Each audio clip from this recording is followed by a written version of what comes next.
जय श्री राम, हर हर महादेव, जय खाटू श्याम। तो आज हम लोग तो वेक्टर्स का वन शॉट करना है। ठीक है, तो ये बेसिकली आपके लिए रिवीजन सलीका रहेगा, जिसमें हम लोग पूरे कंसेप्ट जो है वो बता देते हैं, पढ़ लेंगे। ठीक है। और अगर आप तो पहले असल में ना वन शॉट है ना, कभी भी है ना, एकदम नए बच्चे के लिए नहीं है। मतलब कि क्लास 11 में कोई तुरंत टूटा है और ये नहीं, क्लास 11 में तुरंत आया है, मार्च में उसके एग्ज़ाम ख़त्म हुए और अप्रैल में वो कहीं पढ़ा नहीं है पर वन शॉट देखने लगे, उस तरह के बच्चे के नहीं है। ये ऐसे बच्चे के लिए है कि जो एक बार वेक्टर या बता देते हैं कोई भी चैप्टर पढ़ चुका है। जो यूट्यूब में जितने भी वन शॉट हैं उनकी यही रियलिटी है कि वो एक्चुअल में बिगिनर के लिए बिल्कुल नहीं है। हाँ, ऐसा मार्केटिंग गिमिक उसे बोल सकते हैं कि ये बिगिनर के लिए है और बता देते हैं, पर वो एक्चुअल में बिगिनर के लिए नहीं रहता। क्यों? क्योंकि जब आप लेक्चर वाइज उसमें जाओगे कोचिंग में, तो आप लेक्चर वाइज जाओगे और लेक्चर वाइज जब आप जाओगे तो आप एक जैसे आप सीढ़ी चलते हो, तो ऐसा नहीं है कि आप फर्स्ट स्टेप से लेते लास्ट स्टेप में एक ही बार अपना कदम रख दोगे। नहीं, आपको हर एक कदम पे हर एक सीढ़ी का जो भाग है उसमें एक एक कदम रखते चलना पड़ेगा। वैसे ही जो है वो लेक्चर वाइज होता है।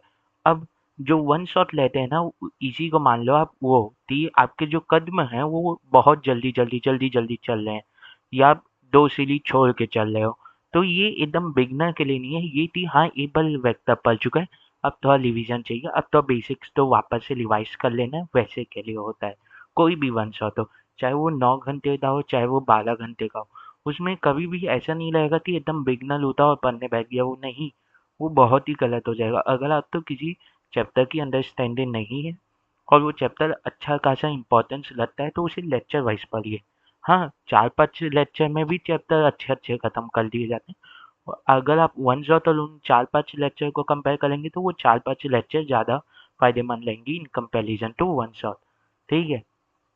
तो मैं बस ये बोलना चाह रहा था कि वन शॉट तो ले के ना, एक ये जो वो है, बता देते हैं, एक भ्रम है कि ताते तो वन शॉट में पूरी चीजें आ जाती हैं। हाँ, पूरी चीजें आ जाती हैं। मैं खुद बायोलॉजी में पूरी चीजें पढ़ाया हूँ जो डिटेल लेक्चर में पढ़ाते हैं।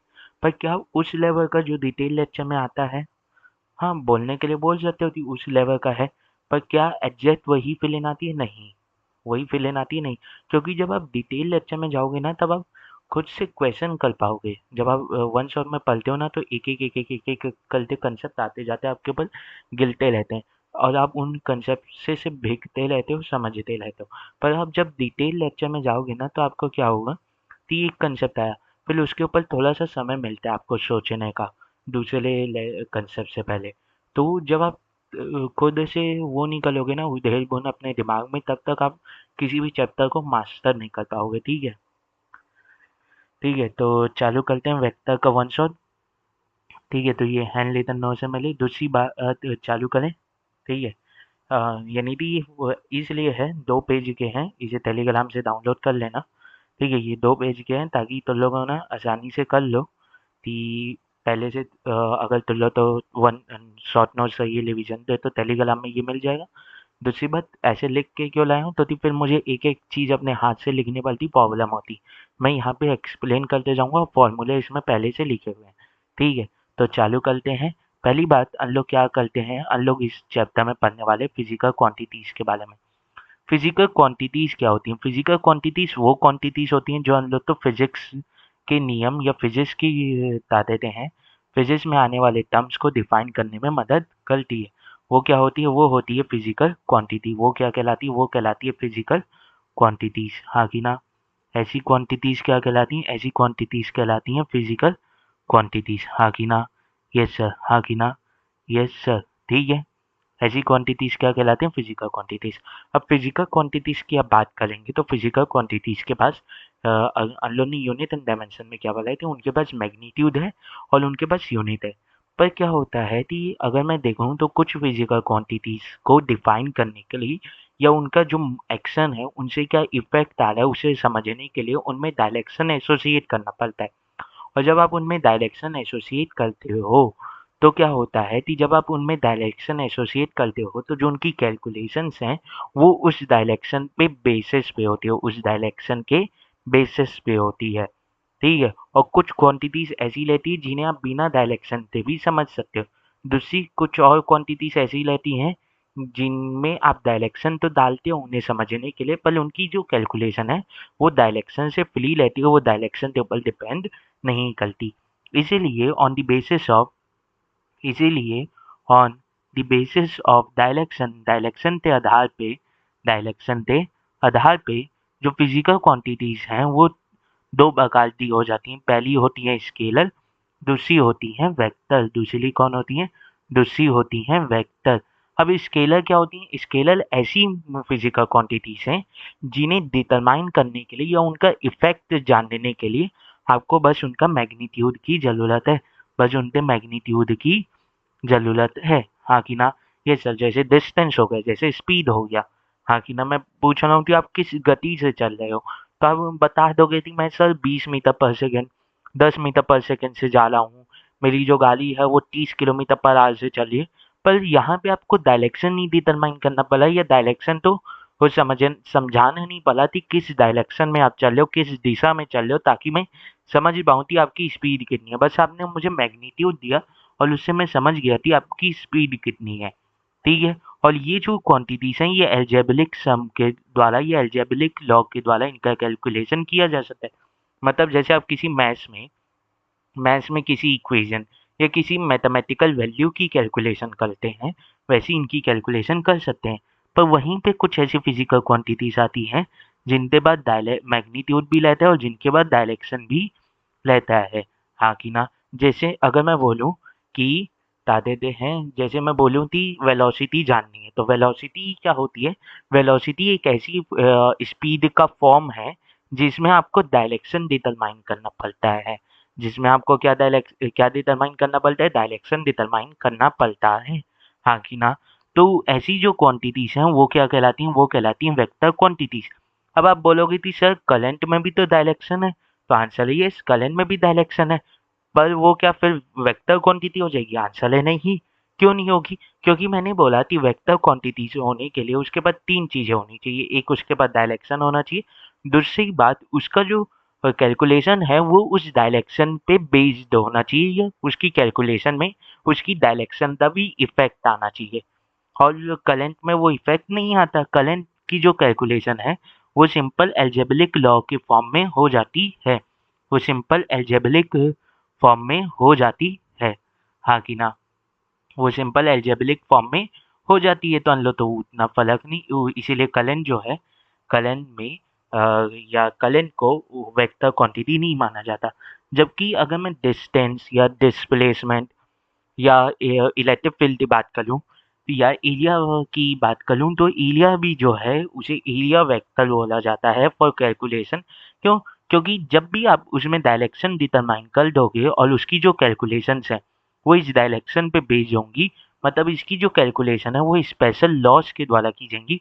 और ये जो स्पेशल लॉ है ये कहलाता है parallelogram law of addition. Parallelogram law of addition या वेक्टर एडिशन का फॉर्म भी आप इसे बोल सकते हो। साथ ही साथ ऐसी क्वांटिटी जो पैरेललोग्राम लॉ को फॉलो कर रही है और कम्यूटेटिव है। जैसे मैं अगर यहाँ पे लिखूँ, जैसे अगर मैं यहाँ पे लिखूँ कि A vector plus B vector, हाँ कि ना? तो कम्यूटेटिव होना क्या होता है कि मैं अगर इनका ऑर्डर चेंज भी कर देता हूँ कि पहले बी वेक्टर लिखते उसमें ए वेक्टर लिखता हूँ, तो दोनों का जो वो है सम वो बराबर आना चाहिए, वो बराबर आना चाहिए, तभी ये वेक्टर क्वांटिटी होगी। तो वेक्टर क्वांटिटीज होने के लिए आपको 3 कंडीशन मैंने बता दी, वो 3 कंडीशन क्या है? पहली बात आपके पास डायरेक्शन होना चाहिए, पहली बात आपके पास क्या होना चाहिए? डायरेक्शन होना चाहिए। दूसरी बात आपको parallelogram law of vector addition या वेक्टर एडिशंस के लॉ फॉलो करने चाहिए, हाँ कि ना? Parallelogram law of addition follow करना चाहिए। दूसरी बात आपको क्या होना चाहिए? कम्यूटेटिव होना चाहिए। आपकी जो फिजिकल क्वांटिटी है उसे कम्यूटेटिव होना चाहिए। अगर किसी के पास डायरेक्शन है और वो पैरेललोग्राम भी फॉलो कर ले रहा है, पर वो अगर कम्यूटेटिव नहीं है तो वो वेक्टर नहीं कहलाएगा, वो वेक्टर नहीं कहलाएगा, हाँ कि ना? यस सर, हाँ कि ना? यस सर, समझ में आया, समझ में आया। अब धीरे-धीरे है ना हम लोग क्या करेंगे, स्पीड बदलेंगे। हम लोग क्या करेंगे, स्पीड बदलेंगे, मतलब स्पीड बढ़ाएँगे, कम नहीं करेंगे, ठीक है? ये थोड़ा-सा बता देते हैं, ऐसा टॉपिक था जिसे कम स्पीड में भी पढ़ा सकते थे, तो अब लोग स्पीड बढ़ाते जाएँगे ओवर द लेक्चर, ठीक है? और डॉट प्रोडक्ट और स्केल यानी डॉट प्रोडक्ट और क्रॉस प्रोडक्ट तो इसी स्पीड से भरेंगे जितनी स्पीड से इसे भरे हैं, ठीक है? अब चलो चालू कर दें कि अगर एक फिजिकल क्वांटिटी इसके बाद यानी अगर एक फिजिकल क्वांटिटी वेक्टर है तो उसके बाद डायरेक्शन होगा ही होगा, ऐसा नहीं होगा कि अगर कोई फिजिकल क्वांटिटी है और उसके बाद डायरेक्शन नहीं है। पर अगर किसी फिजिकल क्वांटिटी के बाद डायरेक्शन है तो वो वेक्टर हो भी सकता है और वो वेक्टर नहीं भी हो सकता है, हाँ कि ना? यस सर, हाँ कि ना? यस सर, जैसे आपका करंट हो गया, जैसे आपका क्या हो गया, करंट हो गया, हाँ कि ना? दूसरी बात, अगर मैं रिप्रेजेंटेशन ऑफ वेक्टर की बात करूं तो वेक्टर को इस तरीके से रिप्रेजेंट किया जाता है, वेक्टर को इस तरीके से रिप्रेजेंट किया जाता है, हाँ कि ना? ये सर, वेक्टर को कैसे रिप्रेजेंट किया जाता है, ऐसे तरीके से रिप्रेजेंट किया जाता है। जब आप इसे इक्वेशन में लेके लें, अगर आप इसे ग्राफिकली दिखाना चाह रहे हैं तो ऐसे एलो के फॉर्म में दिखाते हैं, ऐसे एलो के फॉर्म में दिखाते हैं। जहाँ पे ये एलो का हेड है, जहाँ पे ये एलो का हेड है, ये रिप्रेजेंट करता है वेक्टर की डायरेक्शन। ये एलो का हेड जो है, ये वेक्टर की डायरेक्शन तो रिप्रेजेंट करता है, और इसकी ये जो टेल है, इसकी जो लेंथ है, ये डायरेक्टली प्रोपोर्शनल होती है किससे, मैग्नीट्यूड ऑफ वेक्टर। मतलब सर, अगर 20 सेंटीमीटर का अगर मैं वो ले रहा हूँ डिस्प्लेसमेंट, तो क्या मुझे 20 सेंटीमीटर के लेंथ का एलो बनाना पड़ेगा? तो आंसर है नहीं। ये जो है, ये जो प्रोपोर्शनैलिटी है, ये जो प्रोपोर्शनैलिटी वाले जो टर्म्स लेते हैं, ये हमेशा कंपैरिजन में काम आते हैं। ये हमेशा किस में काम आते हैं? कंपैरिजन में काम आते हैं। जैसे अगर मैं बोलूँ कि यहाँ पे मैंने 10 न्यूटन की फोर्स ली, हाँ कि ना? यस सर, यहाँ पे मैंने क्या ली, 10 न्यूटन की फोर्स, और यहाँ मैंने ली 20 न्यूटन की फोर्स। तो यहाँ पे मुझे 20 न्यूटन वाले का जो एलो है वो 10 न्यूटन वाले से डबल या थोड़ा ज़्यादा दिखाना पड़ेगा, हाँ कि ना? यस सर, हाँ कि ना? यस सर, समझ में इतनी बात? यस सर, समझ में आती है, ठीक है। दूसरी बात, जो वेक्टर है उसका ये जो मैग्नीट्यूड है, ये हमेशा क्या लेता है, पॉजिटिव लेता है। ये क्या लेता है, हमेशा पॉजिटिव लेता है। तो सर हम लोग -5 न्यूटन की फोर्स कैसे देखते हैं? तो आंसर है, ये जो माइनस है ये बता देते हैं डायरेक्शन तो रिप्रेजेंट करता है।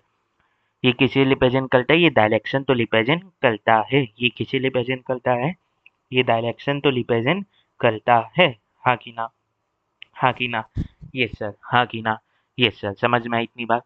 दूसरी बात, कुछ इंपॉर्टेंट पॉइंट्स में आते हैं वेक्टर की, कि वेक्टर अगर पैरेलली डिस्प्लेस किया जाता है तो वो जो वेक्टर है वो वैसा का वैसा ही रहता है और उसमें कोई भी चेंज नहीं आता, उसमें कोई भी चेंज नहीं आता। मतलब मान लो मैंने यहाँ पे एक वेक्टर लिया है ऐसे, हाँ कि ना? यस सर, हाँ कि ना? Yes sir. अब मैं क्या करूँगा, अब मैं इसे है ना पैरेलली डिस्प्लेस करूँगा, मैं इसे क्या करूँगा, पैरेलली डिस्प्लेस करूँगा। तो मैं यहाँ पे इसकी एक कॉपी बना लेता हूँ और इसे पैरेलली यहाँ पे डिस्प्लेस कर दिया। तो यहाँ पे भी ये जो 5 न्यूटन इस साइड पॉइंट आउट कर रहा था, तो यहाँ पे भी ये इसी डायरेक्शन में पॉइंट आउट करेगा। तो वेक्टर के पास अगर दो चीज़ है, मैग्नीट्यूड और डायरेक्शन, वेक्टर के पास कितनी चीज़ है, मैग्नीट्यूड और डायरेक्शन, हाँ कि ना? Yes sir. तो अगर मुझे वेक्टर में चेंज लाना है, अगर मुझे वेक्टर में चेंज लाना है तो या तो मुझे मैग्नीट्यूड बदलना पड़ेगा या डायरेक्शन बदलना पड़ेगा या दोनों को एक साथ बदलना पड़ेगा। पर जब मैंने पैरेलली डिस्प्लेस किया तो ना ही मैग्नीट्यूड बदला ना ही डायरेक्शन बदला। इसलिए जब पैरेलली डिस्प्लेस किया जाएगा तो आपका जो वो है ताते थे वेक्टर, उसमें कोई भी चेंज नहीं आएगा, उसमें कोई भी चेंज नहीं आएगा, हाँ कि ना? पर किसी एंगल से मोल दो, मतलब मान लो ये एक वेक्टर हुआ, ये क्या हुआ, एक वेक्टर हुआ। अब इस वेक्टर को अब इस वेक्टर को जब मैं अब जब इस वेक्टर को मैं इसी के ऊपर रखा और इस वेक्टर तो मैंने क्या किया, इस वेक्टर तो मैंने ऐसे मोल दिया, इस वेक्टर को मैंने ऐसे मोल दिया बाय एंगल थीटा। पर अगर मैं इसे 360 डिग्री मोड़ता तो ये वापस इसी डायरेक्शन में आ जाता। तो ये तो पैरेलल डिस्प्ले, ये तो वैसा ही डायरेक्शन में आ जाता, तो कोई फायदा ही नहीं होता। या इसे मैं 270 मोलता तो वैसे आ जाता, या मैं इसे बता देते 1080 डिग्री मोलता तो उसी डायरेक्शन में आ जाता।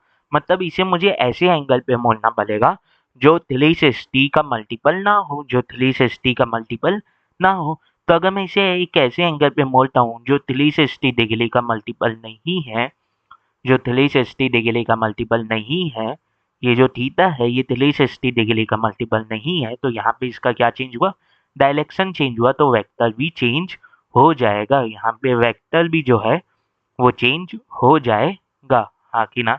यहाँ पे जो वेक्टर भी है वो चेंज हो जाएगा। अब मान लो ये एक वेक्टर है, मान लो ये एक वेक्टर है, हाँ कि ना, ये सर। और ये इसका मैंने क्या बना दिया, कार्टेशियन प्लेन बना दिया। ये मैंने क्या बना दिया, इसका कार्टेशियन प्लेन बना दिया। लोग जाओ, ये मैंने इसका क्या बना दिया, ये मैंने इसका बना दिया कार्टेशियन प्लेन। ये हो गया एक्स एक्सिस, ये हो गया एक्स एक्सिस, हाँ कि ना। ये क्या हो गया, ये हो गया एक्स एक्सिस और ये हो गया वाई एक्सिस, हाँ कि ना। यस सर, ये हो गया क्या, वाई एक्सिस, हाँ कि ना। Yes sir.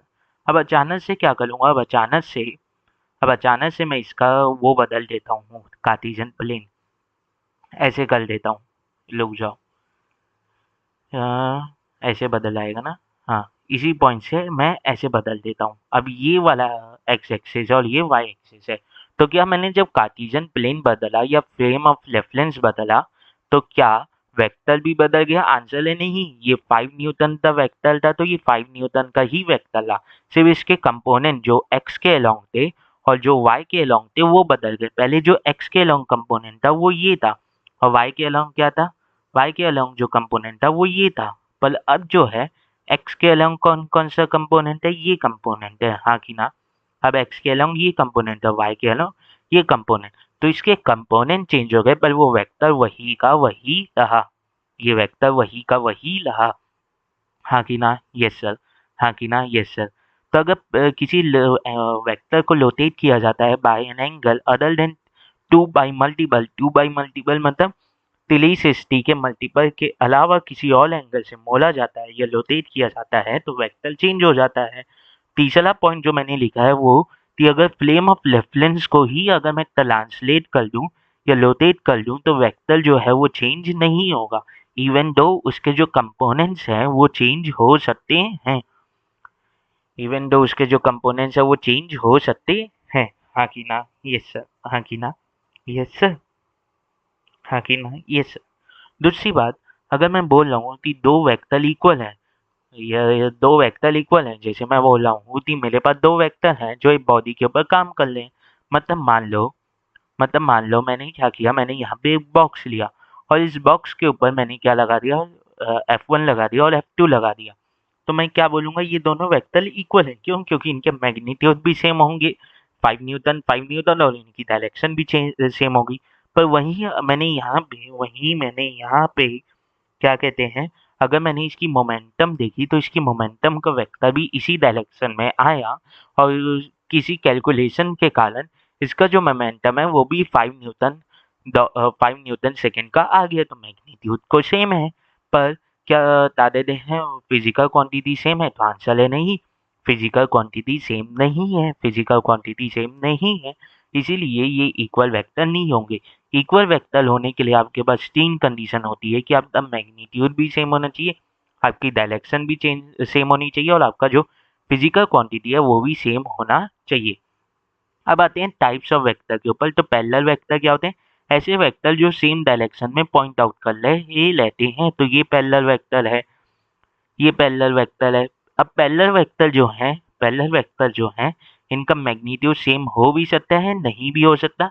ये सेम फिजिकल क्वांटिटी के हो भी सकते हैं, नहीं भी हो सकते। जैसे मैंने यहाँ पे दो फोर्स और एक मोमेंटम का जब डायरेक्शन लिया, तो ये तीनों वेक्टर ही सेम डायरेक्शन में पॉइंट आउट कर लेते, और बता दे हैं मैग्नीट्यूड सेम था पर ये सेम डायरेक्शन में पॉइंट आउट कर लेते, तो ये क्या है, पैरेलल वेक्टर है।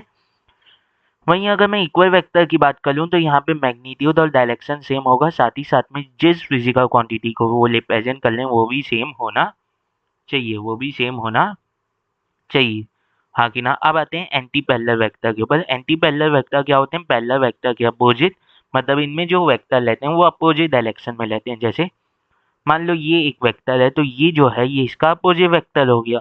तो यहाँ पे एंगल कितना बन रहा है, यहाँ पे एंगल बनता है 180 डिग्री, और पैरेलल वेक्टर में एंगल कितना बनता है 0 डिग्री, हाँ कि ना।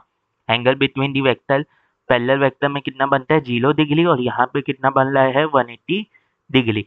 वहीं अगर नेगेटिव वेक्टर की बात करूँ तो इसमें ये बेसिकली अपोजिट है इक्वल वेक्टर थे, तो यहाँ पे मैग्नीट्यूड और फिजिकल क्वांटिटी तो सेम रहेगा, सिर्फ डायरेक्शन जो है वो अपोजिट हो जाएगा। तो यहाँ पे भी बता देते हैं वेक्टर्स के बीच में 180 डिग्री का एंगल बनता है। जैसे मैंने यहाँ पे 5 न्यूटन की फोर्स ली इस डायरेक्शन में, अब इसके अपोजिट डायरेक्शन में ही अगर मैं 5 न्यूटन की फोर्स ले लूंगा तो ये क्या हो जाएंगे, ये दूसरे के नेगेटिव वेक्टर हो जाएंगे, ये दूसरे से क्या हो जाएंगे नेगेटिव वेक्टर हो जाएंगे, हाँ कि ना। जैसे यहाँ पे ए वेक्टर और बी जो है उसका magnitude of physical quantity same है, ई के जैसा ही है, सिर्फ डायरेक्शन अपोजिट है, इसीलिए A is equal to minus B vector, A vector is equal to minus B vector, क्योंकि माइनस बी वेक्टर इस डायरेक्शन में होगा सेम फिजिकल क्वांटिटी और सेम मैग्नीट्यूड के साथ, हाँ कि ना। Yes sir. को इनिशियल वेक्टर क्या होते हैं, जो सेम इनिशियल पॉइंट से चालू होते हैं, और को लीनियर वेक्टर क्या होते हैं, जिनका सेम लाइन ऑफ एक्शन होता है। मतलब मान लो ये एक वेक्टर है और ये एक वेक्टर है, ये एक वेक्टर है, हाँ कि ना। तो अगर मैं इनका लाइन ऑफ एक्शन देता हूँ तो सबका लाइन ऑफ एक्शन है यही है, हाँ कि ना। जब इसे पैरेलल डिस्प्लेस कर दिलाऊंगा तो इसका भी लाइन ऑफ एक्शन यही रहेगा, और इसे पैरेलल डिस्प्लेस कर दिलाऊंगा तो ये इसका भी लाइन ऑफ एक्शन यही रहेगा। तो इन्हें बोलते हैं इन्हें क्या बोलते हैं कोलिनियर वेक्टर। यहाँ पे जो एंगल है वो 0 डिग्री भी हो सकता है और 180 डिग्री भी हो सकता है। दूसरा होता है कोप्लेनर वेक्टर। कोप्लेनर वेक्टर वो वेक्टर लेते हैं जो सेम प्लेन पे लाई करते हैं, जो सेम प्लेन पे लाई करते हैं, जय श्री राम, जो सेम प्लेन पे लाई करते हैं। अब ये बात याद रखना कि दो वेक्टर जो है वो हमेशा कोप्लेनर होंगे ही होंगे, दो वेक्टर हमेशा कोप्लेनर होंगे ही होंगे। दूसरी बात आती है कॉन्करेंट वेक्टर। तो को इनिशियल वेक्टर्स जो हैं वो सेम इनिशियल पॉइंट से चालू हो रहे थे। अब क्या होता है कई वेक्टर्स का जो इनिशियल पॉइंट रहता है वो डिफरेंट रहता है, पर इनकी लाइन ऑफ एक्शन एक पॉइंट पे आके इंटरसेक्ट हो रही रहती हैं, तो ऐसे वेक्टर्स को बोलते हैं कॉन्करेंट वेक्टर, हाँ कि ना। यस सर, हाँ कि ना। Yes sir. तो different initial point but line of action meet at a point, हाँ कि ना। Yes sir. दूसरा आता है नल वेक्टर या जीरो वेक्टर। ऐसे वेक्टर जिनका मैग्नीट्यूड जीरो होता है, ये जो वेक्टर हैं ये बेसिकली डायरेक्शन तो रिप्रेजेंट करने के लिए बनाए गए हैं। इनका जो कंसेप्ट है वो डायरेक्शन तो रिप्रेजेंट करने के लिए बनाया गया है। क्यों? क्योंकि मान लो ये एक वेक्टर है ए वेक्टर, और इसी का नेगेटिव वेक्टर को ही इसमें ऐड कर दूं, या इसी वेक्टर तो इसी में से सब्ट्रैक्ट कर दूं, तो ये है कि अगर किसी वेक्टर को ऐड किया जाता है या किसी वेक्टर को सब्ट्रैक्ट किया जाता है तो वो भी जो क्वांटिटी आएगी वो भी वेक्टर रहेगी। क्यों? क्योंकि प्रिंसिपल ऑफ होमोजेनिटी के हिसाब से प्लस माइनस के दोनों साइड जो है वो सेम डायमेंशन की फिजिकल क्वांटिटीज होनी चाहिए। तो अगर मैं 5 न्यूटन माइनस 5 न्यूटन करूँगा तो आंसर क्या आएगा 0 न्यूटन। पर फोर्स जो है वो तो वेक्टर क्वांटिटी होती है, तो यहाँ पे जो 0 आ रहा है ये भी एक वेक्टर होना था, तो आंसर है ये। इसीलिए यहाँ पे कंसेप्ट लाया गया नल वेक्टर, या बता देते हैं 0 वेक्टर का। ये मैंने यहाँ पे गलत बोल दिया, तो लो तो ये डायरेक्शन तो रिप्रेजेंट करने के नहीं, ये उसके लिए बनाया गया है कि सब्ट्रैक्शन और एडिशन में जब ऐड किया जाता है, इसलिए मैंने यहाँ पे नेगेटिव वेक्टर तो ऐड कर लिया या सेम वेक्टर को ही एक दूसरे से सब्ट्रैक्ट कर लिया, तो जो रिजल्टेंट आना था उसका मैग्नीट्यूड तो 0 आया, पर वो खुद में ही ये वेक्टर है, तो उस वेक्टर को क्या बोलेंगे, उस वेक्टर को बोलेंगे 0 या नल वेक्टर। वहीं अगर मैं यूनिट वेक्टर की बात करूँ तो ये एक्चुअल में डायरेक्शन बताने के काम आते हैं। जैसे मैं यहाँ पे बोलूँ कि 5 न्यूटन है, तो ये 5 न्यूटन 5 यूनिट वेक्टर से बना हुआ होगा इसी डायरेक्शन में, हाँ कि ना। तो अगर सिर्फ मुझे इसकी डायरेक्शन जाननी होगी तो क्या मैं इस एक यूनिट वेक्टर को ही लेके क्यों ना जान लूँ, हाँ कि ना। ये एक इस यूनिट वेक्टर को ही दर्शा के इसकी डायरेक्शन में बता सकता हूँ, तो इसी कंसेप्ट को यूज करते हुए यूनिट वेक्टर को बताया गया, हाँ कि ना। यस सर, हाँ कि ना। Yes sir. तो इसका जो मैग्नीट्यूड है वो 1 होता है और ये स्पेसिफाई करता है डायरेक्शन। दूसरी बात, एक वेक्टर के पास दो चीजें होती हैं, मैग्नीट्यूड होता है और डायरेक्शन होता है।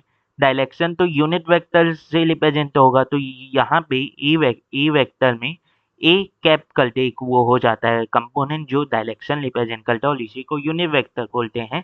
और ये जो है मॉड्यूलस ऑफ ए जो है ये क्या कहलाता है, ये मैग्नीट्यूड को रिप्रेजेंट करता है। दूसरा आता है बेस वेक्टर। जब आप यूनिट वेक्टर तो x y z Cartesian plane में डिस्ट्रीब्यूट करते हैं तो आप आई कैप, जे कैप और के कैप के फॉर्म में उन्हें डिनोट करते हैं उन यूनिट वेक्टर को, तो उसे बोला जाता है बेस वेक्टर, हाँ कि ना। जैसे एक्स एक्सिस के अलोंग यूनिट वेक्टर तो बोला जाता है आई कैप, एक्स एक्सिस के अलोंग यूनिट वेक्टर को क्या बोला जाता है आई कैप, हाँ कि ना, ये सर। वाई के अलोंग क्या बोला जाता है, वाई के अलोंग बोला जाता है जी कैप, वाई के अलोंग क्या बोला जाता है जे कैप बोला जाता है, और के जेड के अलोंग क्या बोला जाता है के कैप बोला जाता है। तो ये कहलाते हैं बेस वेक्टर, ये क्या कहलाते हैं बेस वेक्टर कहलाते हैं, हाँ कि ना। दूसरी बात होती है पोलर वेक्टर। पोलर वेक्टर वो वेक्टर होते हैं जिनका एक इनिशियल पॉइंट लेता है और उनका एक पॉइंट ऑफ एप्लीकेशन लेता है। जैसे मैं इस ऑब्जेक्ट पे यहाँ पे लगाया हूँ, यहाँ पे इस स्पेसिफिक पॉइंट में फोर्स लगाया हूँ, तो ये जो है ये पोलर वेक्टर हो जाएगा। ये इस साइड से खींच रहा हूँ तो इस पर्टिकुलर पॉइंट पे फोर्स खींच रहा हूँ, तो ये क्या हो जाएगा, ये हो जाते हैं पोलर वेक्टर जिनका आपको पॉइंट ऑफ एप्लीकेशन या पॉइंट ऑफ इनिशिएशन आपको पता रहता है, हाँ कि ना। Yes sir. अब एक कॉमन चीज़ भी आते हैं जो बेसिकली भूल जाते हैं लोग एग्जाम में क्वेश्चन सॉल्व करते हुए, कि अगर किसी दो वेक्टर को कि अगर किसी दो वेक्टर को क्या किया जाता है, ऐड किया जाता है, तो रिजल्टेंट क्या आएगा, हमेशा एक वेक्टर सबट्रैक्ट किया जाता है तो हमेशा क्या आएगा, क्या सबट्रैक्ट करेंगे तो स्केलर आएगा, नहीं, मैंने यहाँ पे गलती से लिख दिया थी स्केलर आएगा। किसी दो वेक्टर को ऐड किया जाए या सबट्रैक्ट किया जाए तो आंसर क्या आएगा, हमेशा एक वेक्टर ही आएगा, हमेशा क्या आएगा, एक वेक्टर ही आएगा, चाहे ऐड करो चाहे सबट्रैक्ट करो। पर अगर जब आप मल्टीप्लाई करते हो तो वेक्टर भी आ सकता है, स्केलर भी आ सकता है। तो सर डिवीजन तक क्या, तो आप किसी भी वेक्टर को किसी और वेक्टर से कभी भी डिवाइड नहीं कर सकते, दो वेक्टर को आपस में कभी भी डिवाइड नहीं किया जा सकता, दो वेक्टर को आपस में कभी भी डिवाइड नहीं किया जा सकता, ये एक स्पेसिफिक वो होता है, मतलब कि माना जाता है, हाँ कि ना। दूसरा होता है दी एंगल बिटवीन दी वेक्टर्स। तो दो वेक्टर के बीच में एंगल निकालने के लिए आपको तीन वेक्टर तीन फॉर्मेट दिए जाते हैं। जब दोनों वेक्टर एक दूसरे से टेल टू टेल कॉम्बिनेशन में हो तो यहाँ पे ये जो छोटा एंगल है इसे एंगल बिटवीन दी वेक्टर बोल दिया जाता है। जब ये हेड टू हेड कॉम्बिनेशन में हो, जब ये हेड टू हेड कॉम्बिनेशन में हो तब भी ये छोटे एंगल को क्या बोल दिया जाता है, basically angle between the vector बोल दिया जाता है थीटा। पर जब ये हेड टू टेल कॉम्बिनेशन में हो तब आपको क्या करना रहता है, तब आपको ये वाले वेक्टर जो हेड जिसका टेल से टच हो रहा है इसे एक्सटेंड करते ये वाला जो एंगल रहता है इसे आप एंगल बिटवीन दी वेक्टर बोलते हो। साथ ही साथ ये इस एंगल का दूसरा नाम भी लेते हैं जिसे बोलते हैं डेविएशन एंगल, जिसे आप क्या बोलते हो, डेविएशन एंगल। क्यों इसे डेविएशन एंगल बोला जाता है, क्योंकि ये माना जाता है कि ये वेक्टर इस साइड जा रहा था पर किसी कारणवश अचानक से ये इस साइड चल दिया, तो कितने एंगल से डेविएट हुआ, तो थीटा, हाँ कि ना। यस सर, हाँ कि ना, यस सर। तो वही चीज मैंने यहाँ पे बना दी है, वही चीज मैंने यहाँ पे बना दी है कि टेल टू टेल कॉम्बिनेशन में, हेड टू हेड कॉम्बिनेशन में और हेड टू टेल कॉम्बिनेशन में, हाँ कि ना, यस सर। दूसरी बात आती है रिजल्टेंट लॉ करना। दूसरी बात क्या आती है, रिजल्टेंट लॉ करना आपको आना चाहिए। दूसरी बात क्या आती है, आपको रिजल्टेंट लॉ करना आना चाहिए किसी भी दो वेक्टर के बीच में। तो अगर मैं आपको दे दूं ये वेक्टर और ये वेक्टर, हाँ कि ना, ये हेड टू हेड कॉम्बिनेशन में है, तो इनके बीच में जब आपको रिजल्टेंट लॉ करना होगा तो ये थीटा जो है इसमें से आपको जो आपका वो है बता देते हैं, रिजल्टेंट जो है वो इस एंगल को इंटरसेक्ट करते हुए जाएगा, हाँ कि ना, यस सर, हाँ कि ना, यस सर। दूसरी बात ये है कि अगर ये ए वेक्टर है और ये बी वेक्टर है, हाँ कि ना, यस सर। अब ये जो रिजल्टेंट डाला है इसमें ए का भी प्रभाव रहेगा और बी का भी प्रभाव रहेगा, तो जिसका प्रभाव ज्यादा रहेगा ये वेक्टर उस साइड झुका हुआ रहेगा। जैसे अगर बी का प्रभाव ज्यादा है तो ये वेक्टर इस साइड झुका हुआ रहेगा, और अगर ए का प्रभाव ज्यादा है तो ये वेक्टर इस साइड झुका हुआ रहेगा। अगर ये वेक्टर दोनों से इक्वल दूरी पे है, मतलब दोनों जो ए वेक्टर और बी वेक्टर जो है इनका मैग्नीट्यूड बराबर है, इनका मैग्नीट्यूड बराबर है, हाँ कि ना। दूसरा आता है जब आप टेल टू टेल कॉम्बिनेशन करो तो उस समय कैसे बनाना रहता है, तो उस समय भी आपको एंगल को बाइसेक्ट करते ही बनाना पड़ता है, उस समय भी आपको एंगल को बाइसेक्ट करते ही बनाना, या एंगल को इंटरसेक्ट करते, बाइसेक्ट करते नहीं, बाइसेक्ट तो तब होगा जब एंगल इक्वल इक्वल हाफ में बटेगा, मतलब जब दोनों वेक्टर का मैग्नीट्यूड बराबर होगा, तो इन एंगल को इंटरसेक्ट करते ही बनाना रहता है। अब यहाँ पे भी ये जो ए वेक्टर है और ये जो बी वेक्टर है इनके बीच में ऐसे डिसाइड होगा कि किस साइड ये ज़्यादा झुका हुआ रहेगा। तो आंसर है जब बी का प्रभाव ज़्यादा रहेगा या बी का मैग्नीट्यूड ज़्यादा रहेगा तो बी की तरफ, ए का ज़्यादा रहेगा तो ए की तरफ। हाँ कि ना? Yes sir. अब आते हैं हेड टू टेल कॉम्बिनेशन में। तो हेड टू टेल कॉम्बिनेशन के लिए आपके पास दो फॉर्मेट लेते हैं। एक होता है ट्रायंगुलर लॉ, एक होता है ट्रायंगुलर लॉ। हाँ कि ना? एक क्या होता है? Triangular law of vector addition. हाँ कि ना? Triangular law of vector addition. हाँ कि ना जी? इसे कई जन ट्रायंगल लॉ भी बोलते हैं। तो ट्रायंगुलर लॉ ऑफ एडिशन लिख दे रहा हूँ, वेक्टर एडिशन की जगह मैं बस अभी एडिशन लिख दे रहा हूँ। हाँ कि ना? तो यहाँ पे क्या होता है, जब हेड टू टेल कॉम्बिनेशन करने हैं तो आपको फ्ली टेल से, जब आपको फ्ली टेल से फ्ली हेड की ओर जोड़ना रहता है, और वो जो है वो आपका क्या कहलाता है? वो आपका रिजल्टेंट वेक्टर कहलाता है। वो आपका क्या कहलाता है? वो आपका रिजल्टेंट वेक्टर कहलाता है। हाँ कि ना? ये आपका रिजल्टेंट वेक्टर है। हाँ कि ना? Yes sir. और ये आपका क्या है? ये है आपका, बता देते हैं, theta angle between the vector. पर वहीं अगर मैं बता देते हैं ऐसे बनाऊं, वापस से हेड टू टेल कॉम्बिनेशन बनाऊं, तो दूसरा जो फॉर्मेट इसमें आपको देखने को मिलता है वो होता है पैरेललोग्राम। वो होता है पैरेललोग्राम। हाँ कि ना?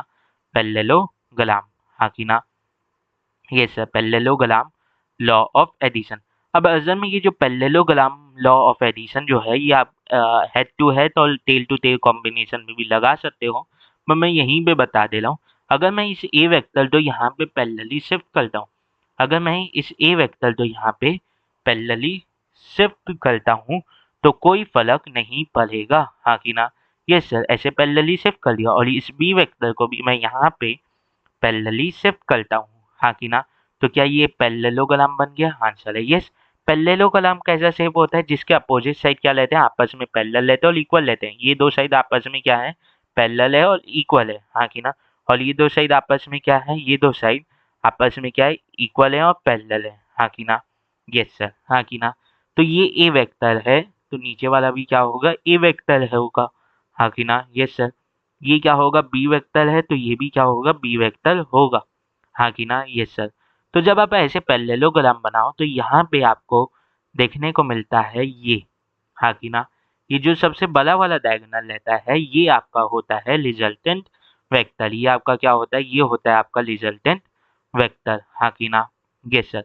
यहाँ पे रिजल्टेंट वेक्टर बोल रहा हूँ मतलब A vector plus B vector, जब मैं दो वेक्टर को ऐड कर रहा हूँ तब जो रिजल्टेंट वेक्टर आ रहा है वो ये रहता है। हाँ कि ना? Yes sir. अब ये भी हो सकता है कि आप कभी बोलो कि सर ए माइनस बी में क्या होगा? जब आप दो वेक्टर को सब्ट्रैक्ट करोगे तब आपको पैरेललोग्राम लॉ ऑफ एडिशन लगाना पड़ता है, या आप ट्रायंगल भी लगा सकते हो, सिर्फ आपको थोड़ा सा बदलाव करना पड़ेगा। जैसे अगर ए इस साइड है और इसमें बी इस साइड है, तो माइनस बी किधर होगा? इस साइड। हाँ कि ना? तो आपको माइनस बी इस साइड बनाना पड़ेगा। हाँ कि ना? और ये हो जाएगा आपका R2। ये क्या हो जाएगा? आपका R2। हाँ कि ना? पर पैरेललोग्राम में क्या होगा? पैरेललोग्राम में जो बड़ी डायगोनल है वो रिजल्टेंट वेक्टर को रिप्रेजेंट कर रहा है, यानी A vector plus B vector. तो ये जो छोटी डायगोनल है, ये जो छोटी डायगोनल है ये किसे रिप्रेजेंट करेगा? ये रिप्रेजेंट करेगा आपका ए वेक्टर माइनस बी वेक्टर। तो ये किसे रिप्रेजेंट करेगा? ए वेक्टर माइनस बी वेक्टर को। हाँ कि ना? ये सर। ये किसे रिप्रेजेंट करेगा? ए वेक्टर माइनस बी वेक्टर को रिप्रेजेंट करेगा। किसे रिप्रेजेंट करेगा? ए वेक्टर माइनस बी वेक्टर को रिप्रेजेंट करेगा। हाँ कि ना? हाँ कि ना? समझ में आई इतनी बात? समझ में आई इतनी बात? ठीक है। तो ट्रायंगल लॉ क्या है? ट्रायंगल लॉ में देखो वही कॉम्बिनेशन बना हुआ है जो मैंने तुल्लो तो बनाया था। हाँ कि ना? तो आर वेक्टर क्या है? ए वेक्टर प्लस बी वेक्टर। हाँ कि ना? अब इसमें एक वो आता है कि जब आप वेक्टर को तोलते हैं कंपोनेंट्स में, तो बता दे रहा हूँ कैसे कंपोनेंट में तोलना है। मान लो ये है आपका क्या? वाई एक्सिस, और मान लो ये है आपका एक्स एक्सिस। यहाँ पे मैंने एक वेक्टर ले लिया ऐसा। यहाँ पे मैंने क्या ले लिया? एक वेक्टर ले लिया ऐसा। हाँ कि ना? Yes sir. हाँ कि ना? Yes sir. अब मुझे इस वेक्टर के कंपोनेंट बताने हैं, तो मुझे वाई के अलोंग बताने हैं और एक्स के अलोंग बताने हैं। किसके अलोंग बताने हैं? वाई के अलोंग और एक्स के अलोंग। तो वाई के अलोंग इसका कंपोनेंट क्या होगा? यहाँ पे जो ये एंगल है थीटा, ये क्या है? थीटा। तो ये जो एक्स के अलोंग जो इसका कंपोनेंट होगा वो क्या होगा कि ये ऐसे ही यहाँ पे परपेंडिकुलर लाइन ड्रॉ हुई, हाँ कि ना? Yes sir. तो ये जो है, ये इसका एक्स के अलोंग वाला कंपोनेंट हो जाएगा, ये इसका एक्स के अलोंग वाला कंपोनेंट हो जाएगा। तो इसे क्या बोलेंगे? अगर ये ए अगर ये अगर ये ए वेक्टर है अगर ये ए वेक्टर है तो ये हो जाएगा ए साइन थीटा। ये क्या हो जाएगा? ए साइन थीटा इस कंपोनेंट की मैग्नीट्यूड, हाँ कि ना? और अगर मुझे इसे वही दिखाना है वेक्टर के फॉर्म में, तो मैं यहाँ पे आई कैप जोड़ दूंगा, हाँ कि ना? ये सर। दूसरा हो जाएगा ये जो है ये वाई कंपोनेंट होता है, ये जो है ये वाई कंपोनेंट होता है। तो इसे मैं क्या बोल दूंगा? ये ए कॉस थीटा इसका मैग्नीट्यूड हो जाएगा। अरे उल्टा लिख दिया ना। ये क्या हो जाएगा? ये ए कॉस थीटा हो जाएगा। ये क्या हो जाएगा? ए कॉस थीटा, और ये हो जाएगा ए साइन थीटा, हाँ कि ना? Yes sir. और ये क्या हो जाएगा? जे कैप। ये क्या हो जाएगा? जे कैप, हाँ कि ना? Yes sir. ये क्या हो जाएगा? जे कैप हो जाएगा, हाँ कि ना? यस सर, हाँ कि ना? Yes sir. अब ये कैसे आया ये कॉस थीटा? तो देखो कॉस थीटा क्या होगा? अपोजिट अपॉन यानी एडजेसेंट अपॉन हाइपोटेन्यूज। तो कॉस थीटा क्या होगा? कॉस थीटा होगा आपका, कॉस होगा एडजेसेंट मतलब एक्स वाला कंपोनेंट, तो ए एक्स लिख दे रहा हूँ अपॉन हाइपोटेन्यूज मतलब ए वेक्टर, हाँ कि ना? Yes sir. ए वेक्टर का मैग्नीट्यूड ले रहा हूँ ए, हाँ कि ना? Yes sir. ए वेक्टर का मैग्नीट्यूड लिया जाएगा अभी जब दिखाएंगे तो यहाँ पे जब मैं ए एक्स की वैल्यू निकालूंगा तो वो क्या आएगी? ए इंटू कॉस थीटा, ए इंटू कॉस थीटा, हाँ कि ना? Yes sir. जो ए के अलाउंग कंपोनेंट है वो कैसे दिखाया जाता है? वो ए एक्स के फॉर्म में दिखाया जाता है। और जो वाई के अलोंग कंपोनेंट है वो ए वाई के फॉर्म में दिखाया जाता है, हाँ कि ना? यस सर, हाँ कि ना? Yes sir. तो वैसे ही जब आप एनालिटिकल मेथड में आएंगे तो क्योंकि जब भी आप दो वेक्टर के एडिशन में जाएंगे तो दो वेक्टर को ऐड करने के दो तरीके लेते हैं, ग्राफिकल मेथड और एनालिटिकल मेथड। जब आप एनालिटिकल मेथड में जाएंगे तो आप देखेंगे कि ये है ए वेक्टर और ये है बी वेक्टर, हाँ कि ना? इनके बीच का एंगल क्या है? थीटा। इनके बीच का एंगल क्या है? थीटा। तो ये वाली साइड क्या हो जाएगी? बी कॉस थीटा, और ये वाली साइड क्या हो जाएगी? बी साइन थीटा हो जाएगी, हाँ कि ना?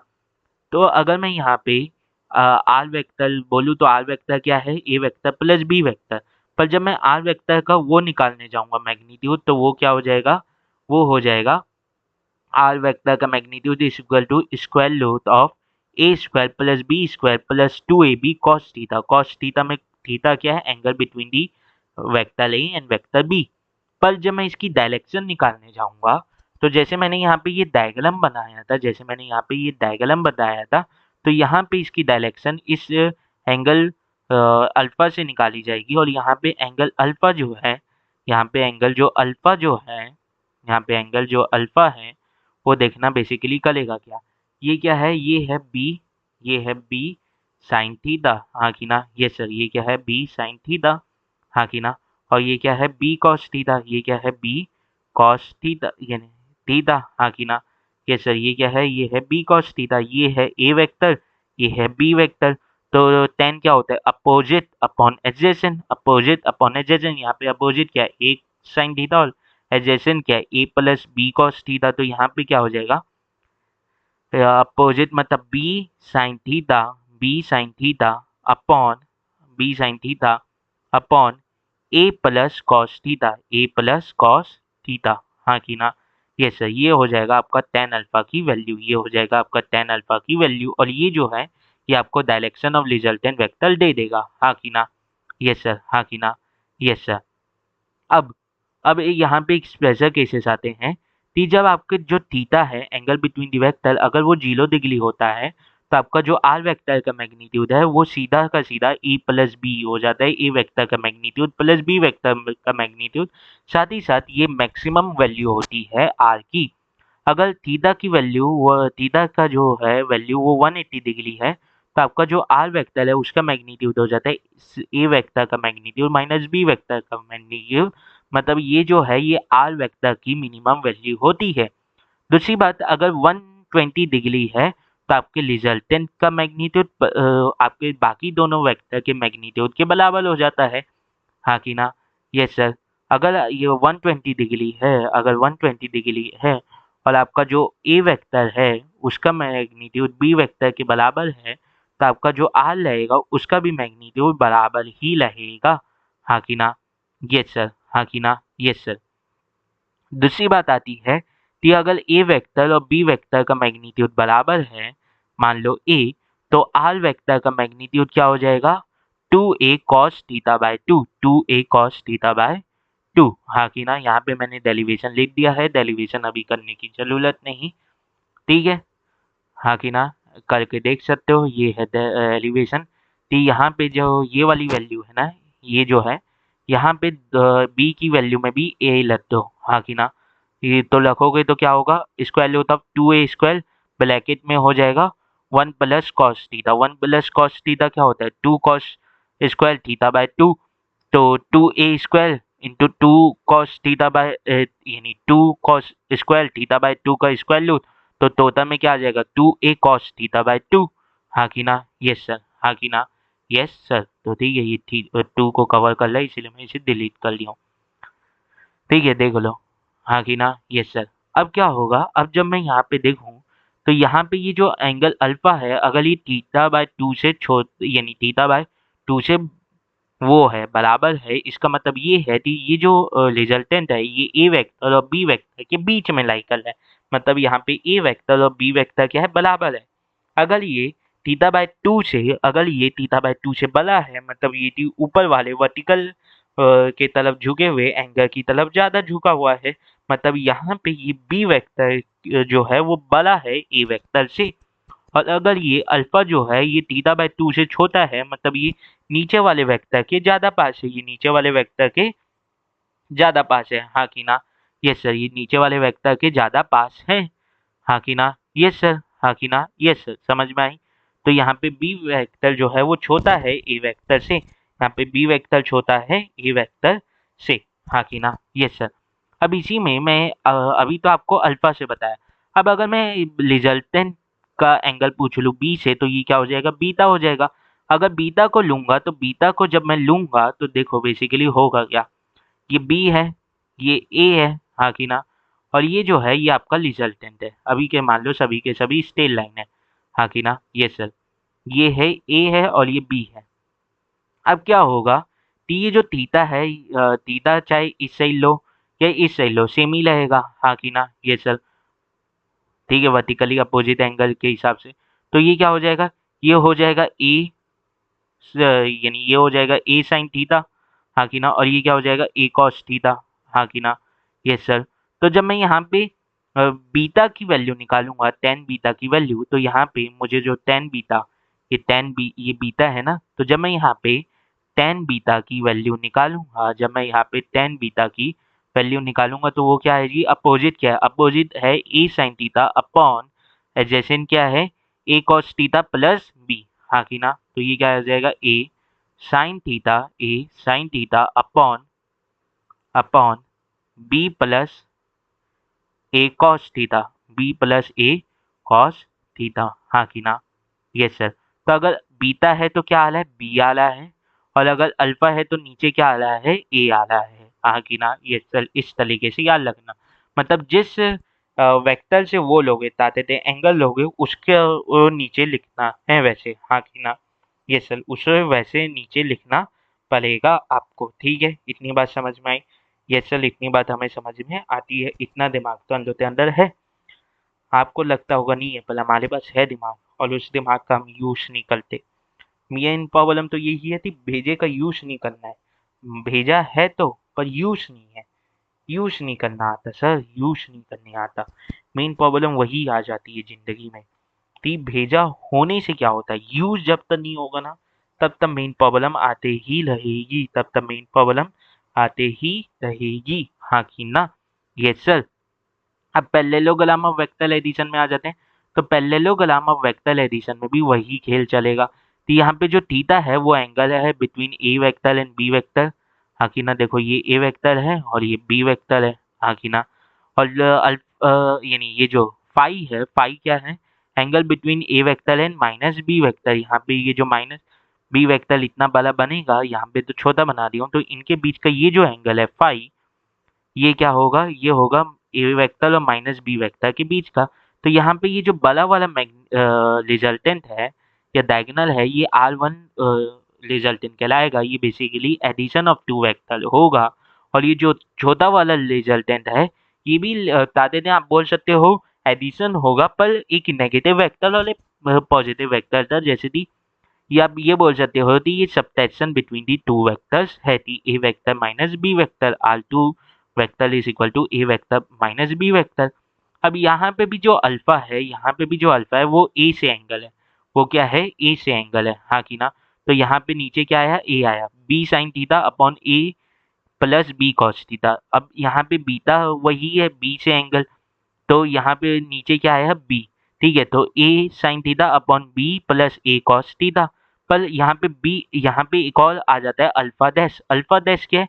अल्फा डैश है R2 वेक्टर और ए वेक्टर के बीच का एंगल। तो यहाँ पे हेड टू हेड कॉम्बिनेशन बन रहा है। तो देखो यहाँ पे तब भी क्या हुआ, यहाँ पे तब भी क्या हुआ कि यहाँ पे तब भी क्या हुआ कि ये जो अल्फा है, ये जो अल्फा जो है, सुनना, अरे ठीक है, यहाँ पे जो बता देते हैं ये जो है बेसिकली समझो, यहाँ पे ये जो अल्फा है बता देते हैं, अल्फा जो है ये वाला एंगल है, हाँ कि ना। ये सर अल्फा जो है वो ये वाला एंगल है। तो यहाँ पे जब यानी अल्फा डैश जो है वो ये वाला एंगल है, हाँ कि ना। जब मैंने यहाँ पे अल्फा का एंगल लिया था तो मैंने ये वाला एंगल लिया था, हाँ कि ना। जब मैं अल्फा डैश लूंगा तो मुझे ये वाला एंगल लेना पड़ेगा फॉर्मूले के अंदर। तो ये वाला एंगल कितना होगा? 180 माइनस थीटा, 180 माइनस थीटा, हाँ कि ना। Yes sir, 180 minus theta. और यही समझ में आई इतनी बात। और यही किसके बराबर हो जाएगा? एंगल बिटवीन बता देते हैं A vector and minus B vector, हाँ कि ना। जब बी वेक्टर बनेगा तो A vector B vector A vector तो ऐसे यानी एक्सटेंड बोल रहा था, एक्सटेंड करना पड़ेगा और यही दोनों के बीच का एंगल हो जाएगा फाई, हाँ कि ना। यस सर, हाँ कि ना। यस सर, समझ में आई इतनी बात? समझ में आई इतनी बात? उस समय शायद गलत बोल दिया था क्या? इस एंगल को बोल दिया था क्या? हाँ शायद गलत बोल दिया उस साइड, ठीक है, उस समय, ठीक है। तो ये क्या हो जाएगा?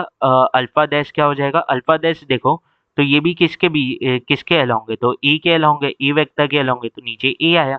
पर यहाँ पे एंगल क्या आ गया? 180 minus theta, 180 minus theta.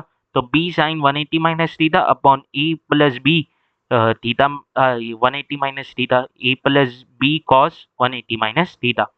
R1 की जो मैग्नीट्यूड है वो क्या होगा? Square root of A square plus B square plus 2ab cos theta. पर R2 का जो मैग्नीट्यूड है वो क्या हो जाएगा? A square plus B square minus 2ab cos theta, हाँ कि ना। 2ab कॉस थीटा, हाँ कि ना। कॉस थीटा, हाँ कि ना। कॉस थीटा, ठीक है। पर जब मैं इसे फाई की फॉर्म में लिखूंगा तो यहाँ पे ये माइनस 2ab प्लस 2ab हो जाएगा, plus 2ab phi, 2ab cos phi, हाँ कि ना। Yes sir. अब यहाँ पे भी जब एंगल जो है थीटा जो है वो 60 डिग्री होगा और दोनों वेक्टर ए वेक्टर और बी वेक्टर का मैग्नीट्यूड बता देते हैं उसके बराबर होगा, किसके बराबर? ए के बराबर होगा मान लो। तो ये जो R2 वेक्टर है वो भी ए के बराबर हो जाएगा।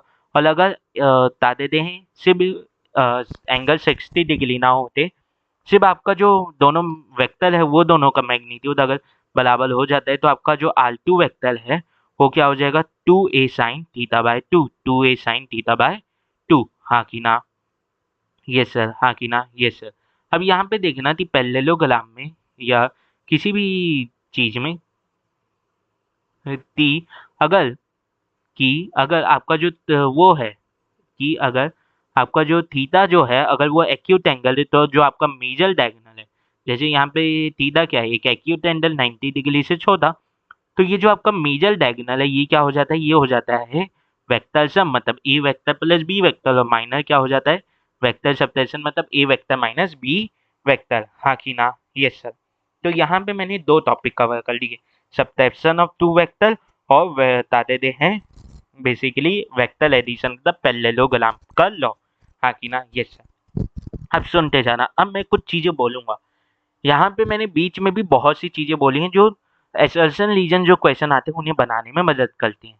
अब मेरी बातें ध्यान से सुनना कुछ, ठीक है। टी यूजेस क्या हैं? अभी तक नोट्स में जो था वो पढ़े, अब थोड़े से यूजेस की बात कर लेती, वेक्टर सबट्रैक्शन जो नया पल है इसका काम क्या है।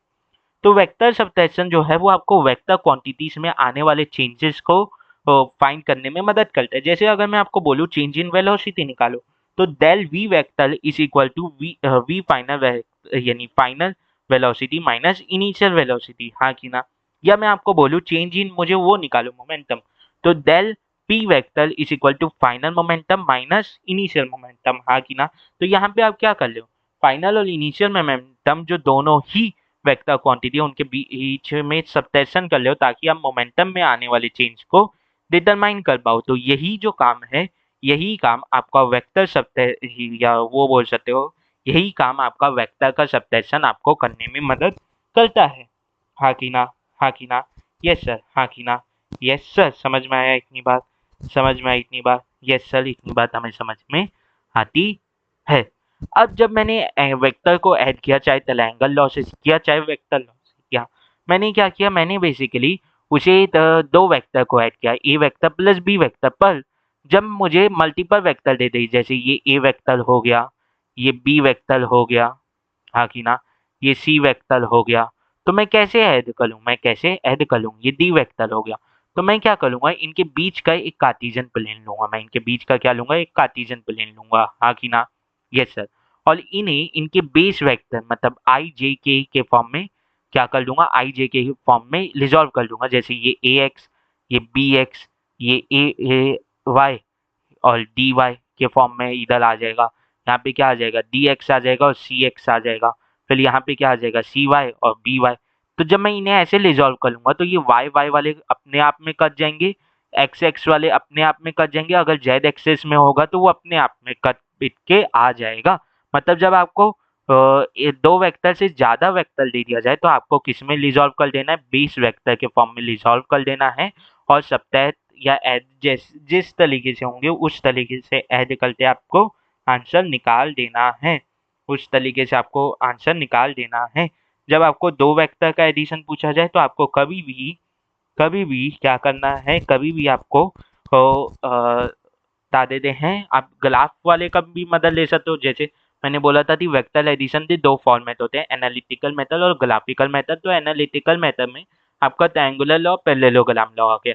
ये जो रिजोल्यूशन है बेस वेक्टर में, ये आपका क्या हो जाता है, ग्राफिकल मेथड हो जाता है। और मैं जो बोल रहा था कि अगर दो वेक्टर दिए हैं तो आप ग्राफिकल लॉ भी ले सकते हो, एनालिटिकल लॉ भी ले सकते हो। पर अगर दो वेक्टर से ज़्यादा लिए तो आपको क्या लेना पड़ेगा कि ग्राफिकल लॉ, यानी आपको बेस वेक्टर के फॉर्म में क्या करना पड़ेगा, रिजॉल्व करना पड़ेगा। क्या करना पड़ेगा, रिजॉल्व करना पड़ेगा, हाँ कि ना, हाँ कि ना, यस सर, हाँ कि ना, यस सर। अब जब यहाँ पे आप मल्टीपल वेक्टर्स को ऐड करेंगे, या जब आपको मैं ऐसे दे दूं, जैसे मैं आपको दे दूं कि A vector is equal to A x I cap plus A Y J cap, हाँ कि ना, और ए जेड के कैप, हाँ कि ना, यस सर। और ऐसे ही मैं आपको दे दूं b vector is equal to b x I cap plus B y J cap, b y J cap, हाँ कि ना, प्लस बी जेड के कैप, हाँ कि ना, बी जेड के कैप। और मैं आपको बोल दूं मुझे ये दो वेक्टर को ऐड कर लो, तो आप ऐसे निकालोगे, पहले इन लो था वो निकालोगे, ए वेक्टर में A X square plus B X यानी A X square plus A Y square plus A Z square का स्क्वायर ले लेते, ए वेक्टर का मैग्नीट्यूड निकालो, नहीं। उस समय क्या करोगे, आप सीधा आई टू आई को ऐड कर दोगे, मतलब ए एक्स प्लस बी एक्स। फिर आप क्या कर दोगे, ए वाई प्लस बी वाई, और क्या कर दोगे, ए जेड प्लस बी जेड। तो जो आपका रिजल्टेंट वेक्टर यहाँ पे आएगा इस फॉर्मेट में, जब आपको सॉल्व करना है, तो सीधा आई वाले तो आई से ऐड कर लो, जे वाले को जे से, और के वाले तो के से। तो ये क्या हो जाएगा, A X plus B X, हाँ कि ना, A X plus B x I cap, हाँ कि ना, yes sir, plus B X यानी B Y, sorry, B Y plus A Y plus B Y कर सकते हो, B Y plus A Y कर सकते हो, जे कैप, हाँ कि ना, yes sir, plus A Z plus B Z, A Z plus B Z के कैप, बी जेड के कैप, हाँ कि ना? Yes sir. और जब आर वेक्टर का वो निकालना रहता है मैग्नीट्यूड, तो क्या करोगे, इन सभी के स्क्वायर का, ये जो मैं सर्कल कर रहा हूँ इतने दूरी के स्क्वायर का क्या ले लोगे, सम ले लोगे, हाँ कि ना? यस सर, ठीक है, हाँ कि ना? यस सर, समझ में आई इतनी बात? समझ में आई? यस सर, इतनी बात हमें समझ में आती है। अब आते हैं डायरेक्शन कोसाइन, जो एक इम्पॉर्टेंट टॉपिक होता है वेक्टर में। कि वेक्टर है ना, वेक्टर लोग पढ़ लेते हैं, पर डायरेक्शन कोसाइन है ना, हमें समझ में नहीं आता। डायरेक्शन कोसाइन होता क्या है? बेसिकली डायरेक्शन कोसाइन आपके एंगल को बोलता है कि कॉस के फॉर्म में आपके एंगल को दिखाना डायरेक्शन कोसाइन कहलाता है। जैसे अगर मैं मान लूँ कि मैंने एक वेक्टर लिया ए, हाँ कि ना? और इसकी एक्स एक्सिस से एंगल क्या है, अल्फा, वाई एक्सिस के एंगल क्या है, बीटा, और जेड एक्सिस से एंगल क्या है, गामा। तो A alpha is equal to A X upon A, यानी cos alpha is equal to A X upon A, cos beta is equal to A Y upon A, और cos gamma is equal to A Z upon A. तो इसी को बोला जाता है आपका direction cosine. T आप जिस एंगल से एंगल ले ले जिस एक्सिस से एंगल ले ले हैं, उस एक्सिस के अलोंग उसके कंपोनेंट का जो मैग्नीट्यूड है उसे न्यूमरेटर में लीजिए और पूरे वेक्टर के मैग्नीट्यूड से डिवाइड कर दीजिए, हाँ कि ना? इसे बोलते हैं डायरेक्शन कोसाइन। तो जब आप दोनों तीनों एक्सिस या दोनों यानी जो एक्स वाई और जेड एक्सिस के जो वो हैं डायरेक्शन कोसाइन, जब इनके स्क्वायर का सम करते हैं, जैसे cos square alpha plus cos square beta plus cos square gamma, तो आंसर क्या आएगा, 1 आएगा। ये चीज याद रखनी है, तो ये बहुत जगह आगे काम आएगी। मैग्नेटिक इफेक्ट, इलेक्ट्रोस्टैटिक सब जगह काम आती है। वहीं अगर मैं साइन का स्क्वायर लेता हूँ, sine square alpha plus sine square beta plus sine square gamma, तो वो 2 के बराबर आता है, वो 2 के बराबर आता है। तो इसे भी याद रखना पड़ेगा। अब आता है पॉलीगॉन लॉ। पॉलीगॉन लॉ क्या होता है? जब आपके पास मल्टीपल वेक्टर हैं तो आप उन्हें ग्राफिकल फॉर्म में कर सकते हो, रिजॉल्व करते। पर ये जो पॉलीगॉन लॉ है ना, इससे भी ऐड किया जा सकता है। पर इसमें जो ऐड करने का तरीका है वो जेई एडवांस में भी नहीं है, हाँ कि ना? तो इसमें क्या करेंगे, इससे सिर्फ हम लोग डायरेक्शन निकालेंगे, इससे सिर्फ हम लोग डायरेक्शन निकालेंगे। जैसे ये ए वेक्टर हो गया, ये बी वेक्टर हो गया, ये सी वेक्टर हो गया, और ये डी वेक्टर हो गया, हाँ कि ना? अब मुझे बोल दिया थी इसका डायरेक्शन निकालो, तो मैं क्या करूँगा, मैं यहाँ पे पॉलीगॉन लॉ यूज करूंगा और इस फ्ली हेड तक क्या बना दूंगा, एक वेक्टर बना दूंगा, हाँ कि ना? और यही जो है यही रिजल्टेंट वेक्टर कहलाएगा। यही क्या कहलाएगा, यही रिजल्टेंट वेक्टर कहलाएगा। यही क्या कहलाएगा, यही रिजल्टेंट वेक्टर कहलाएगा, हाँ कि ना? हाँ कि ना? यस सर, यही क्या कहलाएगा, यही रिजल्टेंट वेक्टर कहलाएगा। सिंपल सी बात है यार, हाँ कि ना? यस सर, हाँ कि ना? यस सर, समझ में आया, समझ में आया। अब इस पॉलीगॉन लॉ में एक चीज है कि अगर इस पॉलीगॉन लॉ में अगर जैसे ये ए वेक्टर है, ये बी वेक्टर है, ये सी वेक्टर है, हाँ कि ना? ये सी वेक्टर हो गया और ये डी वेक्टर हो गया, तो क्या ये क्लोज पॉलीगॉन बन गया? ये बी वेक्टर ऐसे कर लो, हाँ कि ना? Yes sir. तो जो ऐसे ही आपका क्लोज पॉलीगॉन बना, मतलब वो तो बचा ही नहीं है, फ्ली टेल और फ्ली हेड तो बचा ही नहीं है, मतलब जो आपका रिजल्टेंट है वो क्या है, जीरो है। आपका रिजल्टेंट क्या है, जीरो है। आपका रिजल्टेंट क्या है, जीरो है, हाँ कि ना? यस सर, हाँ कि ना? यस सर, समझ में आई इतनी बात? समझ में आई इतनी बात? यस सर, आपका जो रिजल्टेंट है वो क्या हो गया, जीरो हो गया है। वो क्या हो गया, जीरो हो गया है। अब आते हैं एक ऑल इम्पोर्टेंट टॉपिक के ऊपर कि एक ऑल इम्पोर्टेंट चर्चा है कि अगर मैं किसी स्केलर को वेक्टर से मल्टीप्लाई कर देता हूँ, जैसे एक वेक्टर लिया मैंने ए, उससे मैंने एक स्केलर की क्वांटिटी के को मल्टीप्लाई किया, तो मुझे दूसरा वेक्टर मिला बी, हाँ कि ना? तो यहाँ पे बी की डायरेक्शन चेंज होगी, तो आंसर है नहीं, डायरेक्शन सेम रहेगी, सिर्फ मैग्नीट्यूड जो है वो के टाइम्स हो जाएगा, वो के टाइम्स हो जाएगा। और ए वेक्टर और बी वेक्टर के बीच का जो एंगल है वो क्या हो जाएगा, 0 डिग्री। वैसे ही अगर मैं ए वेक्टर तो जो एक स्केलर क्वांटिटी है उससे डिवाइड कर देता हूँ, तो मुझे एक नया वेक्टर मिलता है सी वेक्टर, और ये जो सी वेक्टर है इसमें से मैग्नीट्यूड 1/k टाइम्स होगा, पर डायरेक्शन सेम रहेगा। और जो वो है एंगल जो है, यहाँ पे भी एंगल 0 डिग्री रहेगा, यहाँ पे भी एंगल क्या रहेगा, 0 डिग्री रहेगा, हाँ कि ना?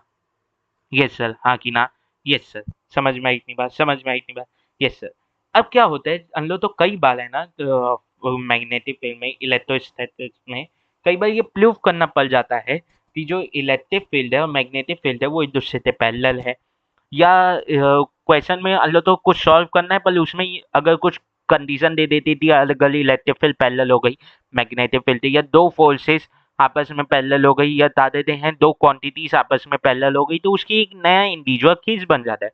तो आप कैसे पहचानोगे वो जो दो वेक्टर क्वांटिटीज हैं वो आपस में पैरेलल है?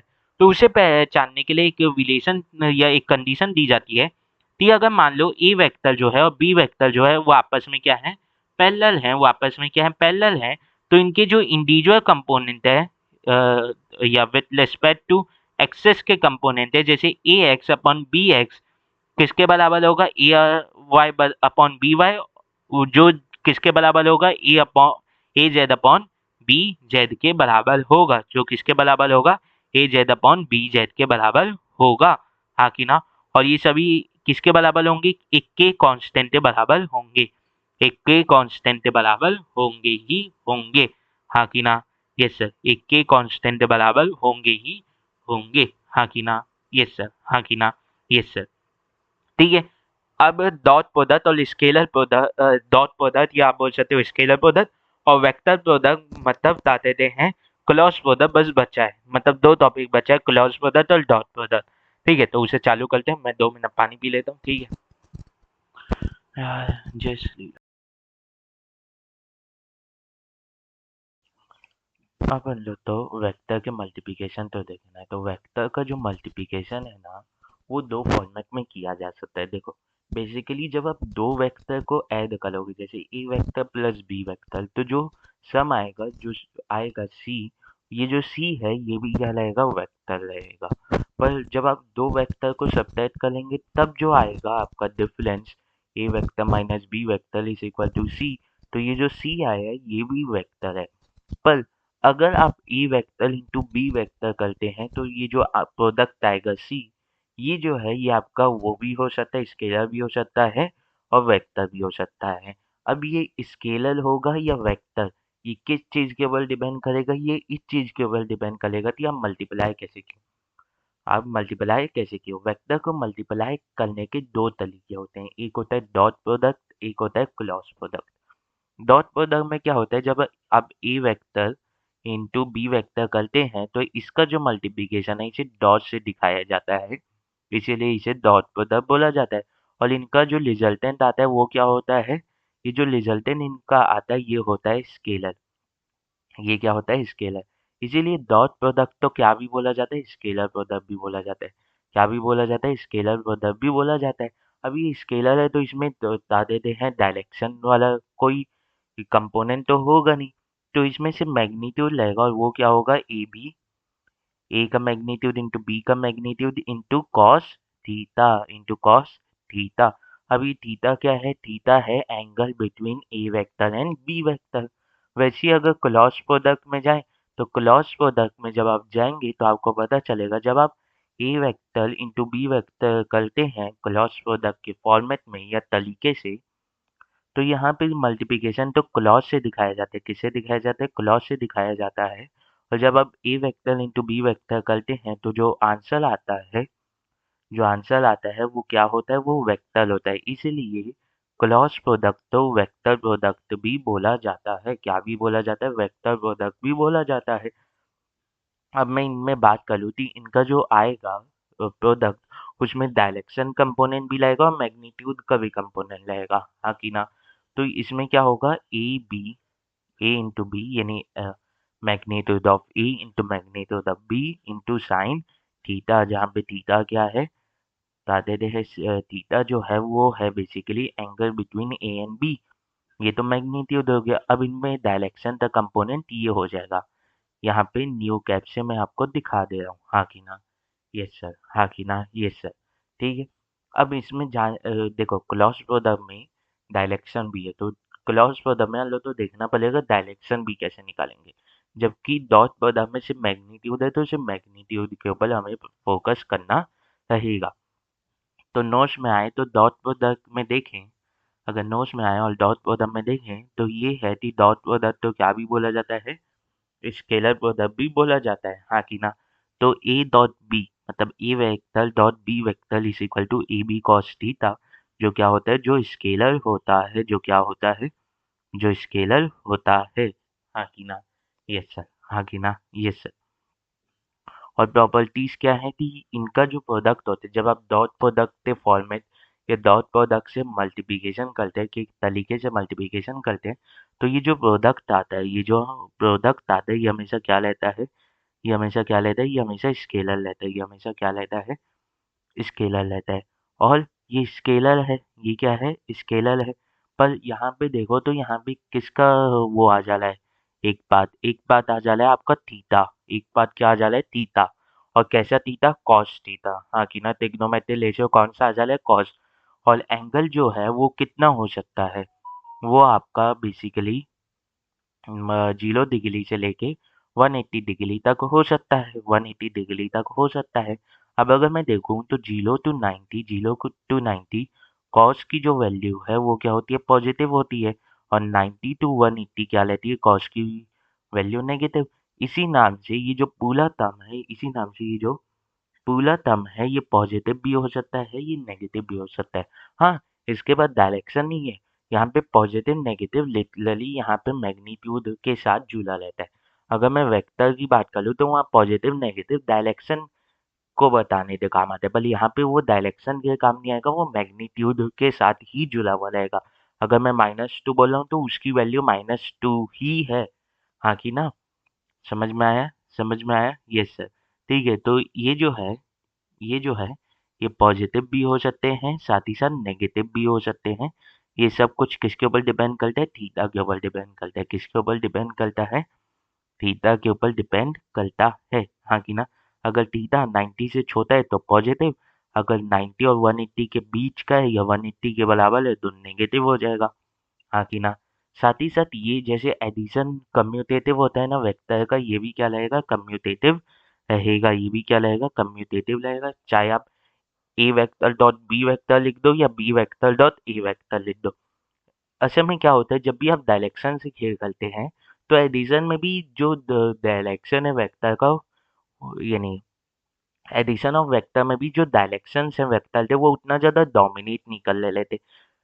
और वो ही चीज़ जो है वो ही डॉट प्रोडक्ट में होती है कि वो डायरेक्शन से कोई लेना देना नहीं है। पर जब आप क्रॉस प्रोडक्ट में जाएंगे और वहाँ पे डायरेक्शन तक खेला जाएगा, तब जो है तादेरे आपका क्रॉस प्रोडक्ट कम्यूटेटिव नहीं होता, पर डॉट प्रोडक्ट और एडिशन जो रहता है वो कम्यूटेटिव होता है। हाँ कि ना?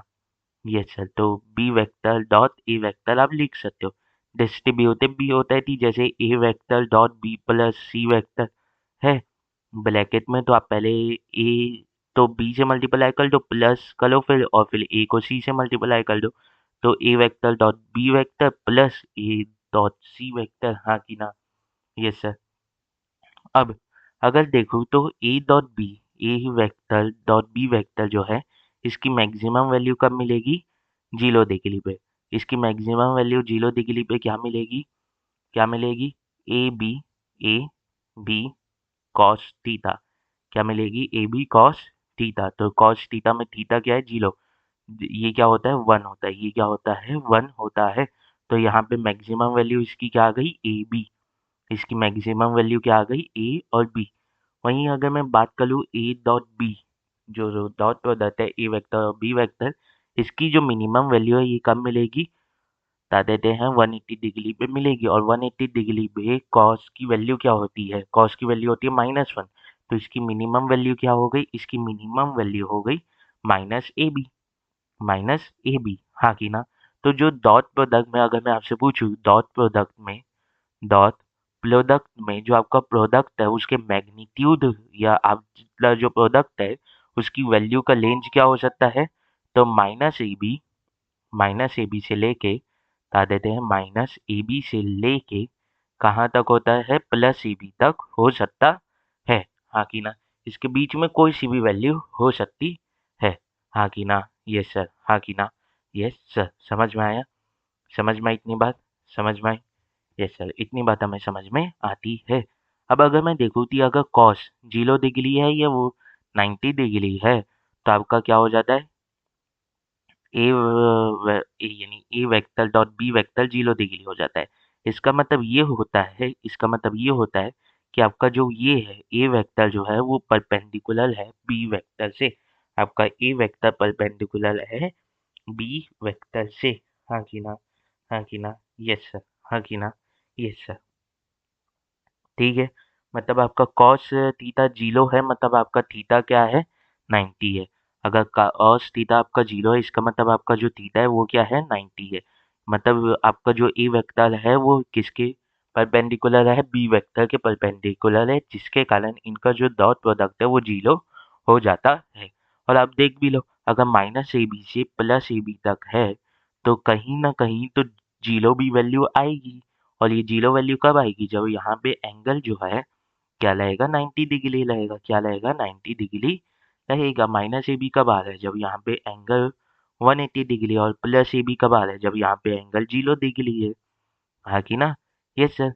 और अगर ए वेक्टर डॉट बी वेक्टर करना है और आपको ए वेक्टर इस टर्म्स में दे दिया टी a x I cap, a Y J cap, a z के कैप, और वैसे बी वेक्टर भी दे दिया है बी एक्स आई कैप, बी वाई जे कैप, बी जेड के कैप।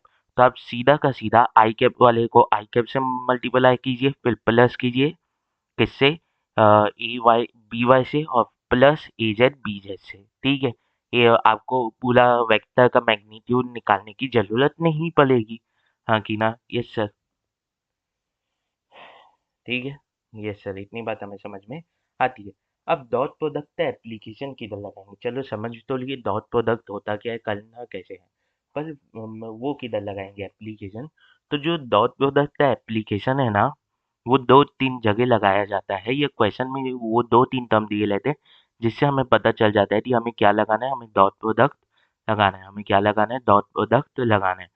वो 3-4 टर्म के हैं कि आपको एंगल पूछ लेगा, आपको प्रोजेक्शन पूछ लेगा, आपको परपेंडिकुलर है कि नहीं पूछ लेगा, ऑर्थोगोनल होना मतलब कि एक्स वाई एक्सेस के अलोंग है कि नहीं, अगर एक एक्स के अलोंग है तो दूसरा वाई के अलोंग है कि नहीं, यानी परपेंडिकुलर होना ही पूछ लेगा, या नॉर्मल होना पूछ लेगा, मतलब परपेंडिकुलर होना ही। तो ये जब टर्म दिए जाए तब आपको पता चल जाना चाहिए कि आपसे पूछ रहा है कि आप डॉट प्रोडक्ट करके आंसर निकालें। हाँ कि ना? ये सर।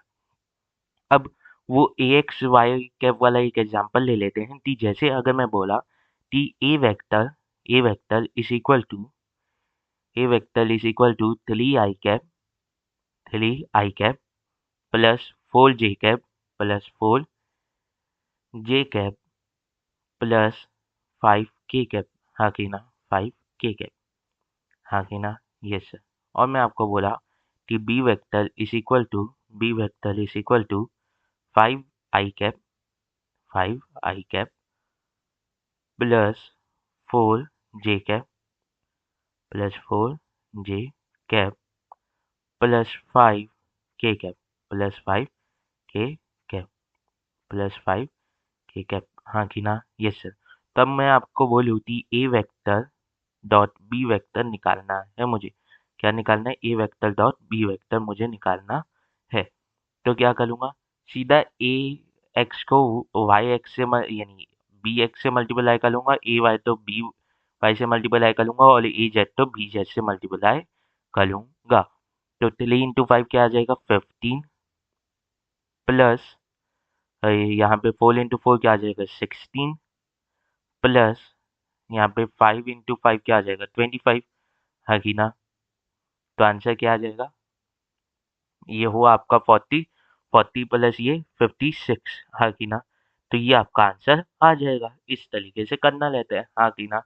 Yes sir. हाँ कि ना? Yes sir. समझ में आई इतनी बात? समझ में आई इतनी बात? यस सर, इतनी बात हमें समझ में आती।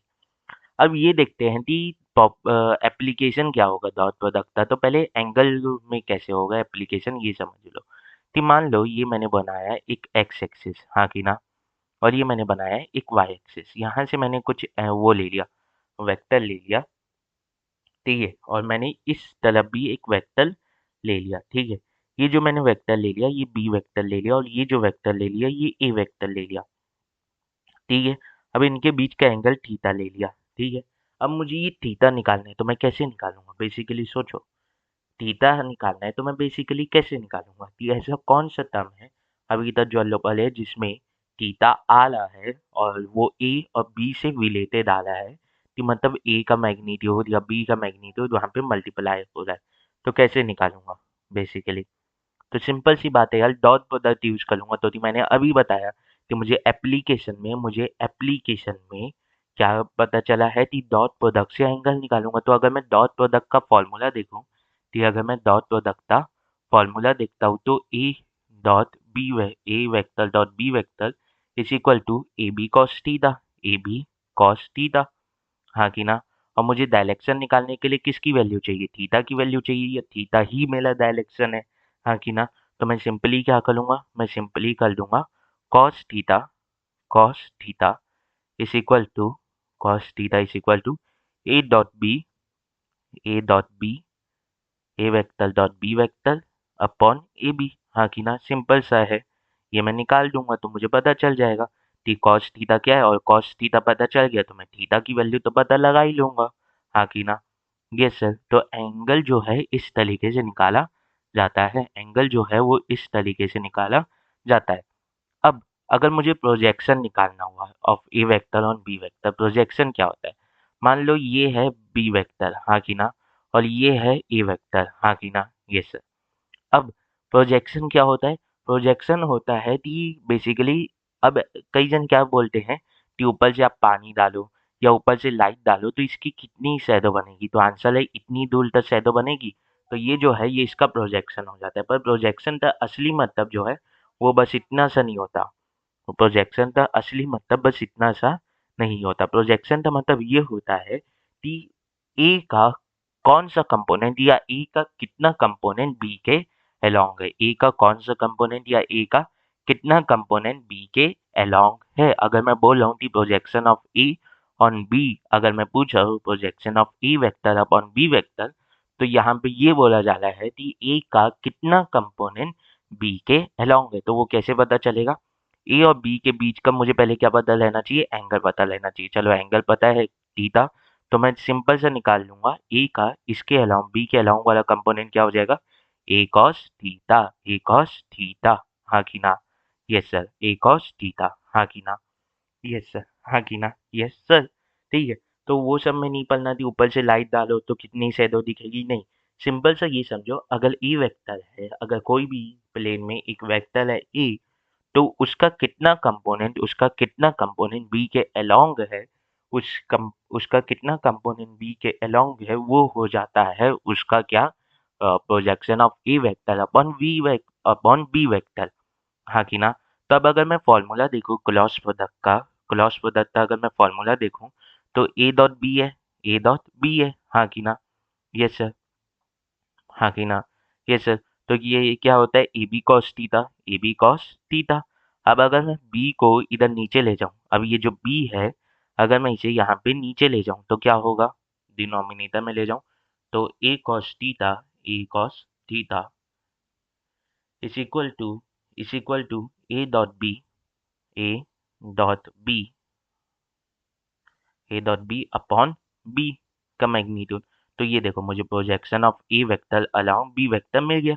अब अगर मुझे बोलेगा projection of B vector along A vector, तो क्या लिखूंगा, B cos theta is equal to A dot B upon E, हाँ कि ना। सिंपल सी बात है। अब ये तो स्केलर फॉर्मेट हुआ, प्रोजेक्शन जो है वो वेक्टर फॉर्मेट में भी हो सकता है। क्यों, क्योंकि प्रोजेक्शन बेसिकली है क्या, वेक्टर का कंपोनेंट, मतलब वो खुद में भी ये वेक्टर होगा, हाँ कि ना। यस सर, हाँ कि ना। Yes sir. तो जैसे ये एक वेक्टर है ए कॉस थीटा, ये खुद में भी एक वेक्टर है जिसे मैं ए एक्स बोल दे रहा हूँ अभी के लिए मैं मान ले रहा हूँ कि बी एक्स एक्सेस में है, तो ये ए एक्स वेक्टर है, हाँ कि ना। तो इसकी डायरेक्शन क्या होगी, तो ये किसके अलोंग है, बी के अलोंग। तो जो बी की डायरेक्शन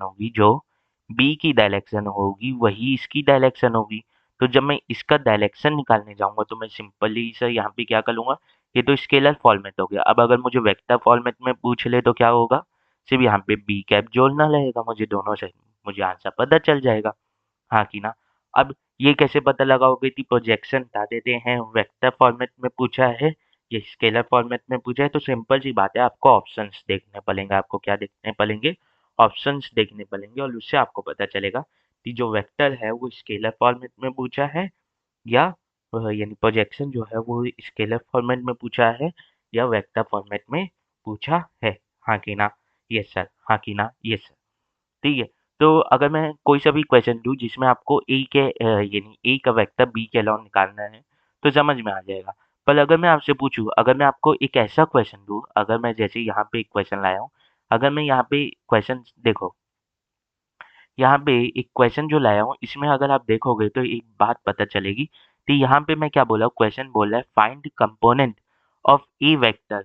ये ए वेक्टर का वो दे दिया है फॉर्मू यानी वैल्यू, ठीक है, I cap plus 2j cap plus T cap perpendicular perpendicular to B vector that is I cap plus J cap plus K cap. तो यहाँ पे बी वेक्टर की वैल्यू दे दी है, ठीक है।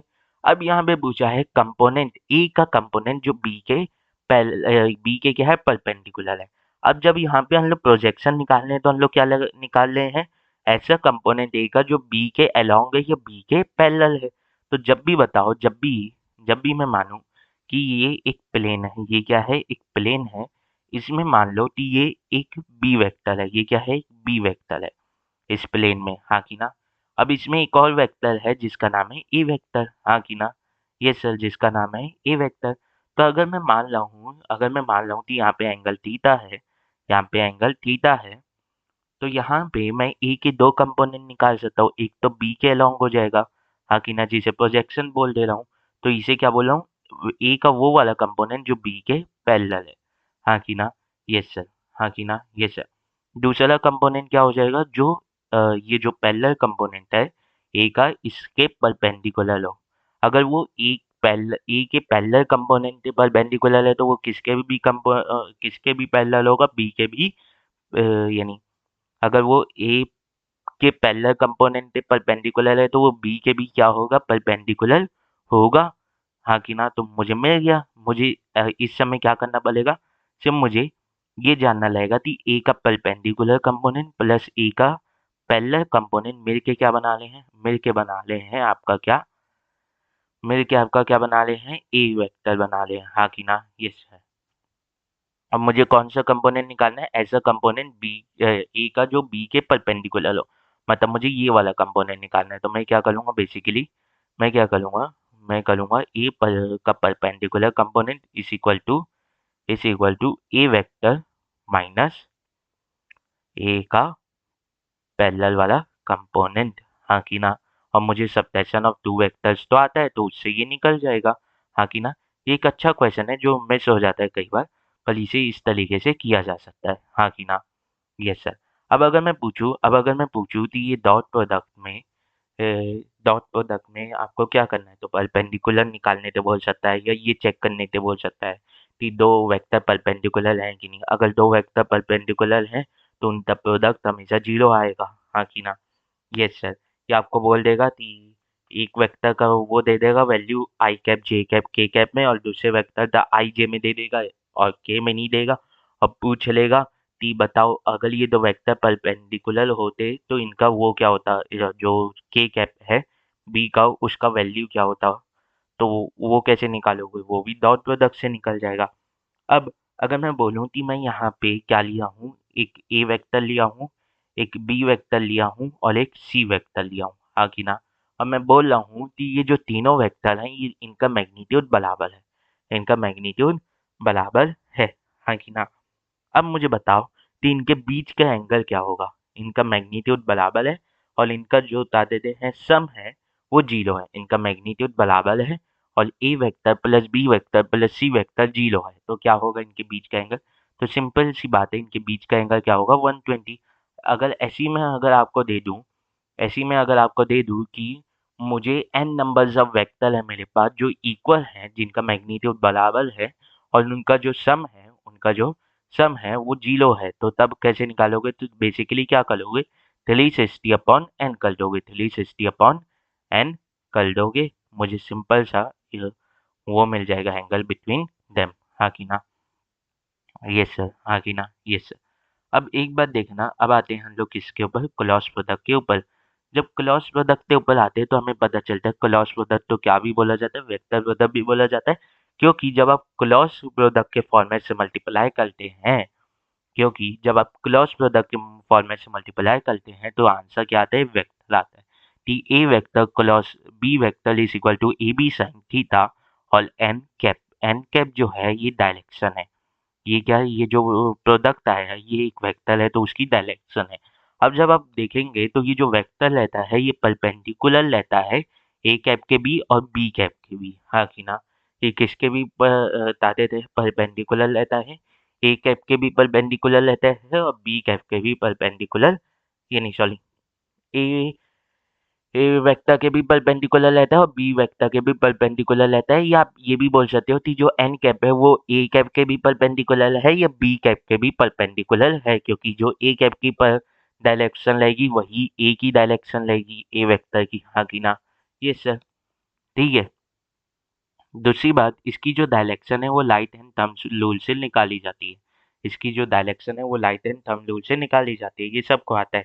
आपको क्या करना है, ए के अलोंग अपनी फिंगर रखनी है और बी की डायरेक्शन में उसे क्रॉस करना है। अगर मैं जैसे अगर मैं यहाँ पे लिख दिया हूँ कि ए क्रॉस बी, तो ये क्या है, ये है बी वेक्टर, हाँ कि ना। ये सर, और ये क्या है, ए वेक्टर, हाँ कि ना। तो आपको क्या करना है, आपको ए के अलोंग अपनी लाइट एंड फिंगर्स रखनी है और बी के डायरेक्शन में उन्हें कर्ल करना है। बी के डायरेक्शन में कर्ल करना है। तो जब आप बी के डायरेक्शन में कर्ल करोगे और अपने अंगूठे को एकदम सीधा रखोगे तो पता चलेगा जो ए क्रॉस बी, ए वेक्टर क्रॉस बी वेक्टर में ये जो एन कैप है इसकी डायरेक्शन आपको पता चल जाएगी और यहाँ पे क्या है वो आएगा इन्वर्सली प्लेन। अगर मैं यहाँ पे पूछ लूँ कि अगर मैं ऐसे बोल दूँ कि ये बी वेक्टर है और यहाँ पे है ए वेक्टर, हाँ कि ना। Yes sir. अब अगर मैं पूछ लूँ कि बी क्लॉस है, बी क्लॉस ए, हाँ कि ना। Yes sir. तो अब अगर बी के अलाउंग अपनी उंगलियां रखो, अपनी लाइट एंड की उंगलियां बी के अलाउंग रखो और ए की डायरेक्शन में उन्हें कर करो या क्लोज करो, तो आपको पता चलेगा यहाँ पे डायरेक्शन आ रही है ऊपर की ओर। यहाँ पे अंदर जा रही है ना तो ऐसे क्लॉज से दिखाया जाएगा और यहाँ बाहर की ओर आ रही है तो ऐसे डॉट से दिखाया जाएगा, हाँ कि ना। Yes sir. तो देखो जैसे ही मैंने यहाँ पे ए क्लॉज बी से बी क्लॉज ए बदला तो डायरेक्शन बदल गई, मतलब यहाँ पे वेक्टर क्या हो गया, बदल गया। इसीलिए क्रॉस प्रोडक्ट क्या नहीं होता, कम्यूटेटिव नहीं होता। ये भी बात हमें यहाँ से पता चलती है, हाँ कि ना। यस सर, हाँ कि ना। Yes sir. दूसरी बात ये पता चलती है कि अगर मुझे चेक करना है कि दो वेक्टर पर कोप्लेनर है कि नहीं। अगर दो वेक्टर उसे छोड़ते हैं, यानी कि अगर दो वेक्टर का जो वो है प्रोडक्ट जो है अगर वो उनके परपेंडिकुलर आ रहे हैं, अगर मुझे चेक करना है कि दो वेक्टर का जो प्रोडक्ट है वो उनके परपेंडिकुलर आ रहा है कि नहीं, तो मैं क्या यूज करूंगा, क्रॉस प्रोडक्ट यूज करूंगा, क्योंकि क्रॉस प्रोडक्ट से आया हुआ जो प्रोडक्ट है वो हमेशा क्या आएगा, परपेंडिकुलर आएगा। वो हमेशा क्या आएगा, परपेंडिकुलर आएगा, हाँ कि ना। यस सर, हाँ कि ना। Yes sir. तो ये जो इसकी प्रॉपर्टीज क्या है कि इसका जो प्रोडक्ट आता है वो हमेशा परपेंडिकुलर रहता है प्लेन के। कौन से प्लेन के, जो जिसमें ए वेक्टर है और जिसमें बी वेक्टर है, हाँ कि ना। हाँ कि ना। यस सर, हाँ कि ना। Yes sir. अगर ए वेक्टर है तो ए वेक्टर है उसके भी परपेंडिकुलर है, बी वेक्टर है उसके भी परपेंडिकुलर है, हाँ कि ना। Yes sir. दूसरी बात ये पता चलती है कि ये जो वेक्टर है यानी वेक्टर प्रोडक्ट है या क्रॉस प्रोडक्ट है ये कम्यूटेटिव नहीं होता। ये कम्यूटेटिव नहीं होता क्यों, क्योंकि डायरेक्शन बदल जाती है। ए बी साइन थीटा तो सेम रहेगा, तो टी थीटा तो सेम है, पर जो एन कैप है वो बदल जाता है, हाँ कि ना। ये सर। पर अगर मैं इनके वो बोलूँ थीटा देते हैं, अगर मैं इनके मैग्नीट्यूड की बात करूँ तो ए क्रॉस बी का मैग्नीट्यूड और बी क्रॉस ए का मैग्नीट्यूड ये बराबर रहता है। ये क्या होता है, बराबर रहता है। अब अगर मैं सिर्फ एन कैप के आधार पे बोलूँ तो ये नेगेटिव हो जाएगा। कम्यूटेटिव में असल में हम लोग यहाँ पे साइन बदल नहीं सकते, अगर साइन बदल सकते तो ये भी कम्यूटेटिव हो जाता। दूसरी बात आती है डिस्ट्रीब्यूटिव। ये भी डिस्ट्रीब्यूटिव होता है, सिर्फ ऑर्डर मेंटेन रहना चाहिए। मतलब यहाँ पे पहले ए वेक्टर लिखा हुआ है क्लॉज से पहले, तो वही जब आप डिस्ट्रीब्यूट करेंगे तब भी वैसे ही लिखा रहना चाहिए। ए क्लॉज बी होना चाहिए ना कि बी क्लॉज से, और ए क्लॉज सी होना चाहिए ना कि सी क्लॉज से, हाँ कि ना। ठीक है। दूसरी बात यहाँ पे जब आपको वो निकालना है, बता देते हैं वो निकालना है, एंगल निकालना है बिटवीन द टू वेक्टर्स, तो इस तरीके से निकाला जाएगा, हाँ कि ना। Yes sir. यहाँ पे डायरेक्शन तो इग्नोर करते, ए क्रॉस बी का सिर्फ मैग्नीट्यूड लेना अपॉन ए बी कर देना, हाँ कि ना। अब इसी हिसाब से देखें तो साइन की मैक्सिमम वैल्यू कब आती है, 90 डिग्री पे। तो जब दोनों वेक्टर एक दूसरे के परपेंडिकुलर रहेंगे तब आपको मैक्सिमम वैल्यू देखने को मिलेगी और वो होगी ए बी। और अगर जब दोनों वेक्टर 0 डिग्री पे लेंगे तब साइन की मिनिमम वैल्यू होती है, इसीलिए तब आपको क्या देखने को मिलेगा, तब आपको मिनिमम वैल्यू देखने को मिलेगी जो होता है 0। और ये 0 भी क्या लेता है, वेक्टर लेता है। ये क्या लेते हैं, 0 वेक्टर लेता है। इसमें सिर्फ आपके पास वो लेता है, डायरेक्शन लेता है जो परपेंडिकुलर लेता है ए के बी और बी के बी। 0 डिग्री या 180 डिग्री पे होना मतलब क्या हो जाता है कि ये दोनों क्या है, कोलिनियर है। ये दोनों ए वेक्टर और बी वेक्टर क्या है, आपस में कोलिनियर है। हाँ कि ना, यस सर। अब सेल्फ क्लॉज प्रोडक्ट मतलब मैं अगर ए वेक्टर इंटू ए वेक्टर कर दूं तो ये क्या होगा, इनकी डायरेक्शन सेम है। ये दोनों आप तो वही वेक्टर है यार कि ए वेक्टर को खुद से ही मल्टीप्लाई कर दूं क्लॉज प्रोडक्ट के फॉर्मेट में, तो आंसर क्या आएगा, 0 वेक्टर या क्लॉज वेक्टर। हाँ कि ना, यस सर। तो आई कैप इंटू आई कैप क्लॉस आई कैप क्या हो जाता है, 0 वेक्टर। जे कैप क्लॉस जे कैप क्या हो जाता है, 0 वेक्टर। के कैप क्लॉस के कैप क्या हो जाता है, 0 वेक्टर। पर वहीं आई क्लॉस जे क्या होगा, आई क्लॉस जे के आई से जे ते मतलब अपनी फिंगर कर करो तो क्या आएगा, के कैप। हाँ कि ना। और आई क्लॉस के क्या आएगा, तो आई से के की तरफ अपनी फिंगर कर करो, आई से के की तरफ फिंगर कर करो तो आपको क्या मिलेगा, माइनस जे कैप। वहीं अगर आप जे कैप से आई कैप की तरफ फिंगर कर करोगे तो आपको क्या मिलेगा, माइनस के कैप। और अगर जे कैप से के कैप की तरफ अगर अपनी फिंगर कर करोगे तो आपको क्या मिलेगा, आई कैप। आपको क्या मिलेगा, आई कैप। हाँ कि ना, यस सर। वहीं जब आप अगर के क्लॉस आई करोगे तो के कैप से आई कैप की तरफ अपनी फिंगर कर करो तो आपको क्या मिलेगा, प्लस जे कैप। और के कैप से जे कैप की तरफ मल्टीप्लाई करोगे अपनी फिंगर यानी क्लॉस करोगे फिंगर तो आपको क्या मिलेगा, माइनस आई कैप। आपको क्या मिलेगा, माइनस आई कैप। तो इसे इस तरीके से दिखा दिया जाता है कि यहाँ पे वो बना दिया जाता है, ऐसे बना दिया जाता है। ऊपर दाते थे जे कैप लिख दिया जाता है और यहाँ पे लिख दिया जाता है के कैप। यहाँ पे क्या लिख दिया जाता है, के कैप। यहाँ पे यानी सॉरी यहाँ पे लिख दिया जाता है आई कैप और यहाँ पे लिख दिया जाता है के कैप। हाँ कि ना। फिर यहाँ पे एक और साइन बना दिया जाता है कि अगर आप इस डायरेक्शन में मल्टीप्लाई कर रहे हो तो आपको जो आंसर मिलेंगे वो पॉजिटिव मिलेंगे। जैसे आई क्लॉज जे का लूंगा तो मुझे मिलेगा पॉजिटिव के कैप, के क्लॉज जे का लूंगा तो मुझे मिलेगा क्या, के क्लॉज जे का लूंगा तो प्लस आई कैप। वहीं अगर के क्लॉज आई का लूंगा तो मुझे क्या मिलेगा, plus J cap, plus J cap. हाँ कि ना। पर जब अगर पर अगर मैं इस डायरेक्शन में मल्टीप्लाई करता हूँ तो मुझे क्या मिलेगा, माइनस में। जैसे आई क्लॉस के का लूंगा तो माइनस जे कैप, जे क्लॉस के का लूंगा तो नहीं सॉरी के क्लॉस जे का लूंगा तो माइनस आई कैप, जे क्लॉस आई का लूंगा तो माइनस के कैप। हाँ कि ना, यस सर। दूसरी बात, ए क्लॉस बी का जो मैग्नीट्यूड, जैसे मैंने यहाँ पे डॉट प्रोडक्ट में बोला थी आपको, ई वेक्टर अगर ए x I cap, a Y J cap, a z के कैप के फॉर्मेट में दे दे, बी वेक्टर बी एक्स आई कैप, बी वाई जे कैप, बी जेड के कैप के फॉर्मेट में दे दे, तब कैसे करोगे। तो उस समय तो हम लोग सिर्फ आई से आई को मल्टीप्लाई किए थे, जे को जे से मल्टीप्लाई किए थे, के को के से मल्टीप्लाई किए थे। पर यहाँ पे वैसा नहीं होता। यहाँ पे मैट्रिक्स या डिटर्मिनेंट्स का यूज होता है।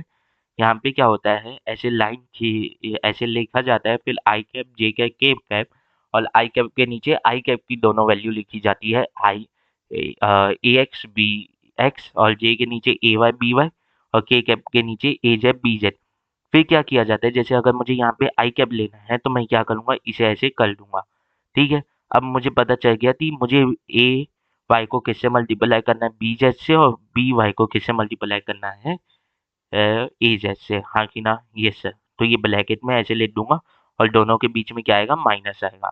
फिर मैं लगा दूंगा माइनस जे कैप। अब यहाँ पे माइनस जे कैप क्यों लगाया, तो रैंडमली आपको प्लस माइनस स्विच करना रहता है। तो यहाँ पे प्लस आई कैप है तो यहाँ पे क्या आ जाएगा, माइनस जे कैप और प्लस के कैप।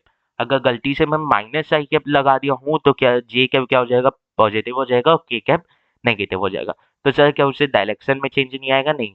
जब आप यानी ए वाई को बी जैसे मल्टीप्लाई करके माइनस करोगे बी वाई को ए जैसे मल्टीप्लाई करके, तो जो डायरेक्शन है वो अपने आप तो सेल्फ एडजस्ट कर लेता है। हाँ कि ना, यस सर। अगर जब मुझे वाई वाले को मल्टीप्लाई करना रहेगा, जब मुझे वाई वाले तो मल्टीप्लाई करना रहेगा तो मैं क्या करूँगा, मैं बेसिकली ऐसे कर लूँगा और ए जेड को बी यानी ए एक्स को बी जेड से और बी जेड तो ए बी एक्स को जे यानी बी एक्स को ए जेड से मल्टीप्लाई कर लूँगा। फिर क्या कर लूँगा, ब्रैकेट क्लोज कर लूँगा, फिर प्लस कर लूँगा, प्लस के कैप और ब्रैकेट ओपन करके क्या करूँगा, ब्रैकेट ओपन करके कर दूँगा ऐसे, हाँ कि ना। और अब क्या करूँगा, ए एक्स को बी वाई से और बी एक्स को ए वाई से मल्टीप्लाई कर दूँगा, हाँ कि ना, और दोनों को माइनस कर दूँगा, ठीक है। ऐसे किया जाता है, ऐसे यहाँ पे किया जाता है, हाँ कि ना, यस सर, हाँ कि ना, यस सर। दूसरी बात है कि अगर ए, बी और सी 3 वेक्टर और अगर ये तीनों कोप्लेनर है, तो ए क्रॉस बी या बी क्रॉस सी या ए क्रॉस सी निकाल लो और फिर उसे बचे हुए वेक्टर के साथ उसका डॉट प्रोडक्ट ले लो। तो क्या होगा, अगर तीनों कोप्लेनर है तो किसी भी दो का क्रॉस प्रोडक्ट तीनों के परपेंडिकुलर होगा, और अगर किसी दो का क्रॉस प्रोडक्ट तीनों के परपेंडिकुलर है, तो उस क्रॉस प्रोडक्ट से आया हुआ वेक्टर का जब हम लोग डॉट बदलेंगे बचे हुए वेक्टर के साथ, तो हमेशा क्या आएगा, जीरो आएगा। क्यों? क्योंकि डॉट प्रोडक्ट परपेंडिकुलर वेक्टर का हमेशा क्या आता है, जीरो आता है, हमेशा क्या आता है, जीरो आता है, हाँ कि ना, यस सर, हाँ कि ना, यस सर। दूसरी बात वही लिखी गई है कि स्केलर डिवाइडेड बाय स्केलर या vector divided by vector possible नहीं है, और वेक्टर को आप स्केलर से डिवाइड कर सकते हो, वेक्टर को वेक्टर में मल्टीप्लाई कर सकते हो, स्केलर को वेक्टर में मल्टीप्लाई कर सकते हो, हाँ कि ना, यस सर, हाँ कि ना, यस सर। अब क्या होगा कि जब अब मुझे एन कैप की वैल्यू निकालनी है, अब मुझे एन कैप की वैल्यू निकालनी है, अब मुझे क्या निकालनी है, एन कैप की वैल्यू निकालनी है। तो एन कैप की वैल्यू कैसे निकलेगी, एन कैप बेसिकली है क्या, एक यूनिक वेक्टर है जो परपेंडिकुलर है ए कैप के भी और बी कैप के भी। तो कैसे होगा, basically n cap is equal to a cross b upon a cross b का magnitude, a cross b upon a cross b का मैग्नीट्यूड, हाँ कि ना। अब ये प्लस माइनस भी हो सकता है क्योंकि यहाँ पे डिपेंड करता है, यहाँ पे क्या होता है, डिपेंड करता है क्लॉस इस तरीके से लियो, अगर बी क्लॉस ए लोगे या ए क्लॉस बी लोगे तो कर्लिंग कैसे हो रही है फिंगर की, इसीलिए प्लस माइनस लगा दिया जाता है। अब जब इसे ओपन करोगे ना तो ये पता चलेगा कि A cap into B cap upon sine theta से इस तरीके से भी लिखा जा सकता है, हाँ कि ना, यस सर। अब क्या होगा, अब कई जगह क्या होता है, आपको वेक्टर को है ना, दो वेक्टर को ऐसे से बना देगा, अब बोलेगा कि ये एक ट्रायंगल बन गया। अब ये क्या हो गया, एक ट्रायंगल बन जाएगा। अब मुझे है ना, जैसे ये एक वेक्टर हुआ, ये एक वेक्टर हुआ, और ये उनका रिजल्टेंट वेक्टर हो गया, हाँ कि ना। अब मुझे इस ट्रायंगल का एरिया निकाल के बताओ, तो एरिया कैसे निकलेगा, अगर ताते दें ए और बी दो एडजेसेंट साइड है किसी ट्रायंगल के, तो उनका एरिया इस तरीके से निकलेगा क्रॉस प्रोडक्ट से। अगर ए और बी दो एडजेसेंट साइड है किसी पैरेललोग्राम से, तो ए क्रॉस बी का से मैग्नीट्यूड ले लेना है, हाँ कि ना। और अगर डायगोनल है किसी पैरेललोग्राम के, तो आपको क्या करना है, ए क्रॉस बी का मैग्नीट्यूड लेना है और उसे हाफ कर देना है, जैसे आपने ट्रायंगल में किया ना वैसे ही इधर भी हाफ कर देना है, हाँ कि ना, यस सर। देखो, ठीक है, अब यहीं पे वेक्टर खत्म होता है, यहीं पे वेक्टर खत्म होता है, ठीक है, यहीं पे क्या होता है, वेक्टर खत्म होता है। इसका वो रिवीजन सलीका वंश या डिटेल रिवीजन या वापस से समझने का, ठीक है, तो ये यहीं पे खत्म होता है दी एंड, ठीक है। इसकी प्रैक्टिस अपलोड हो गई है वेक्टर की, तो जयराम जी की।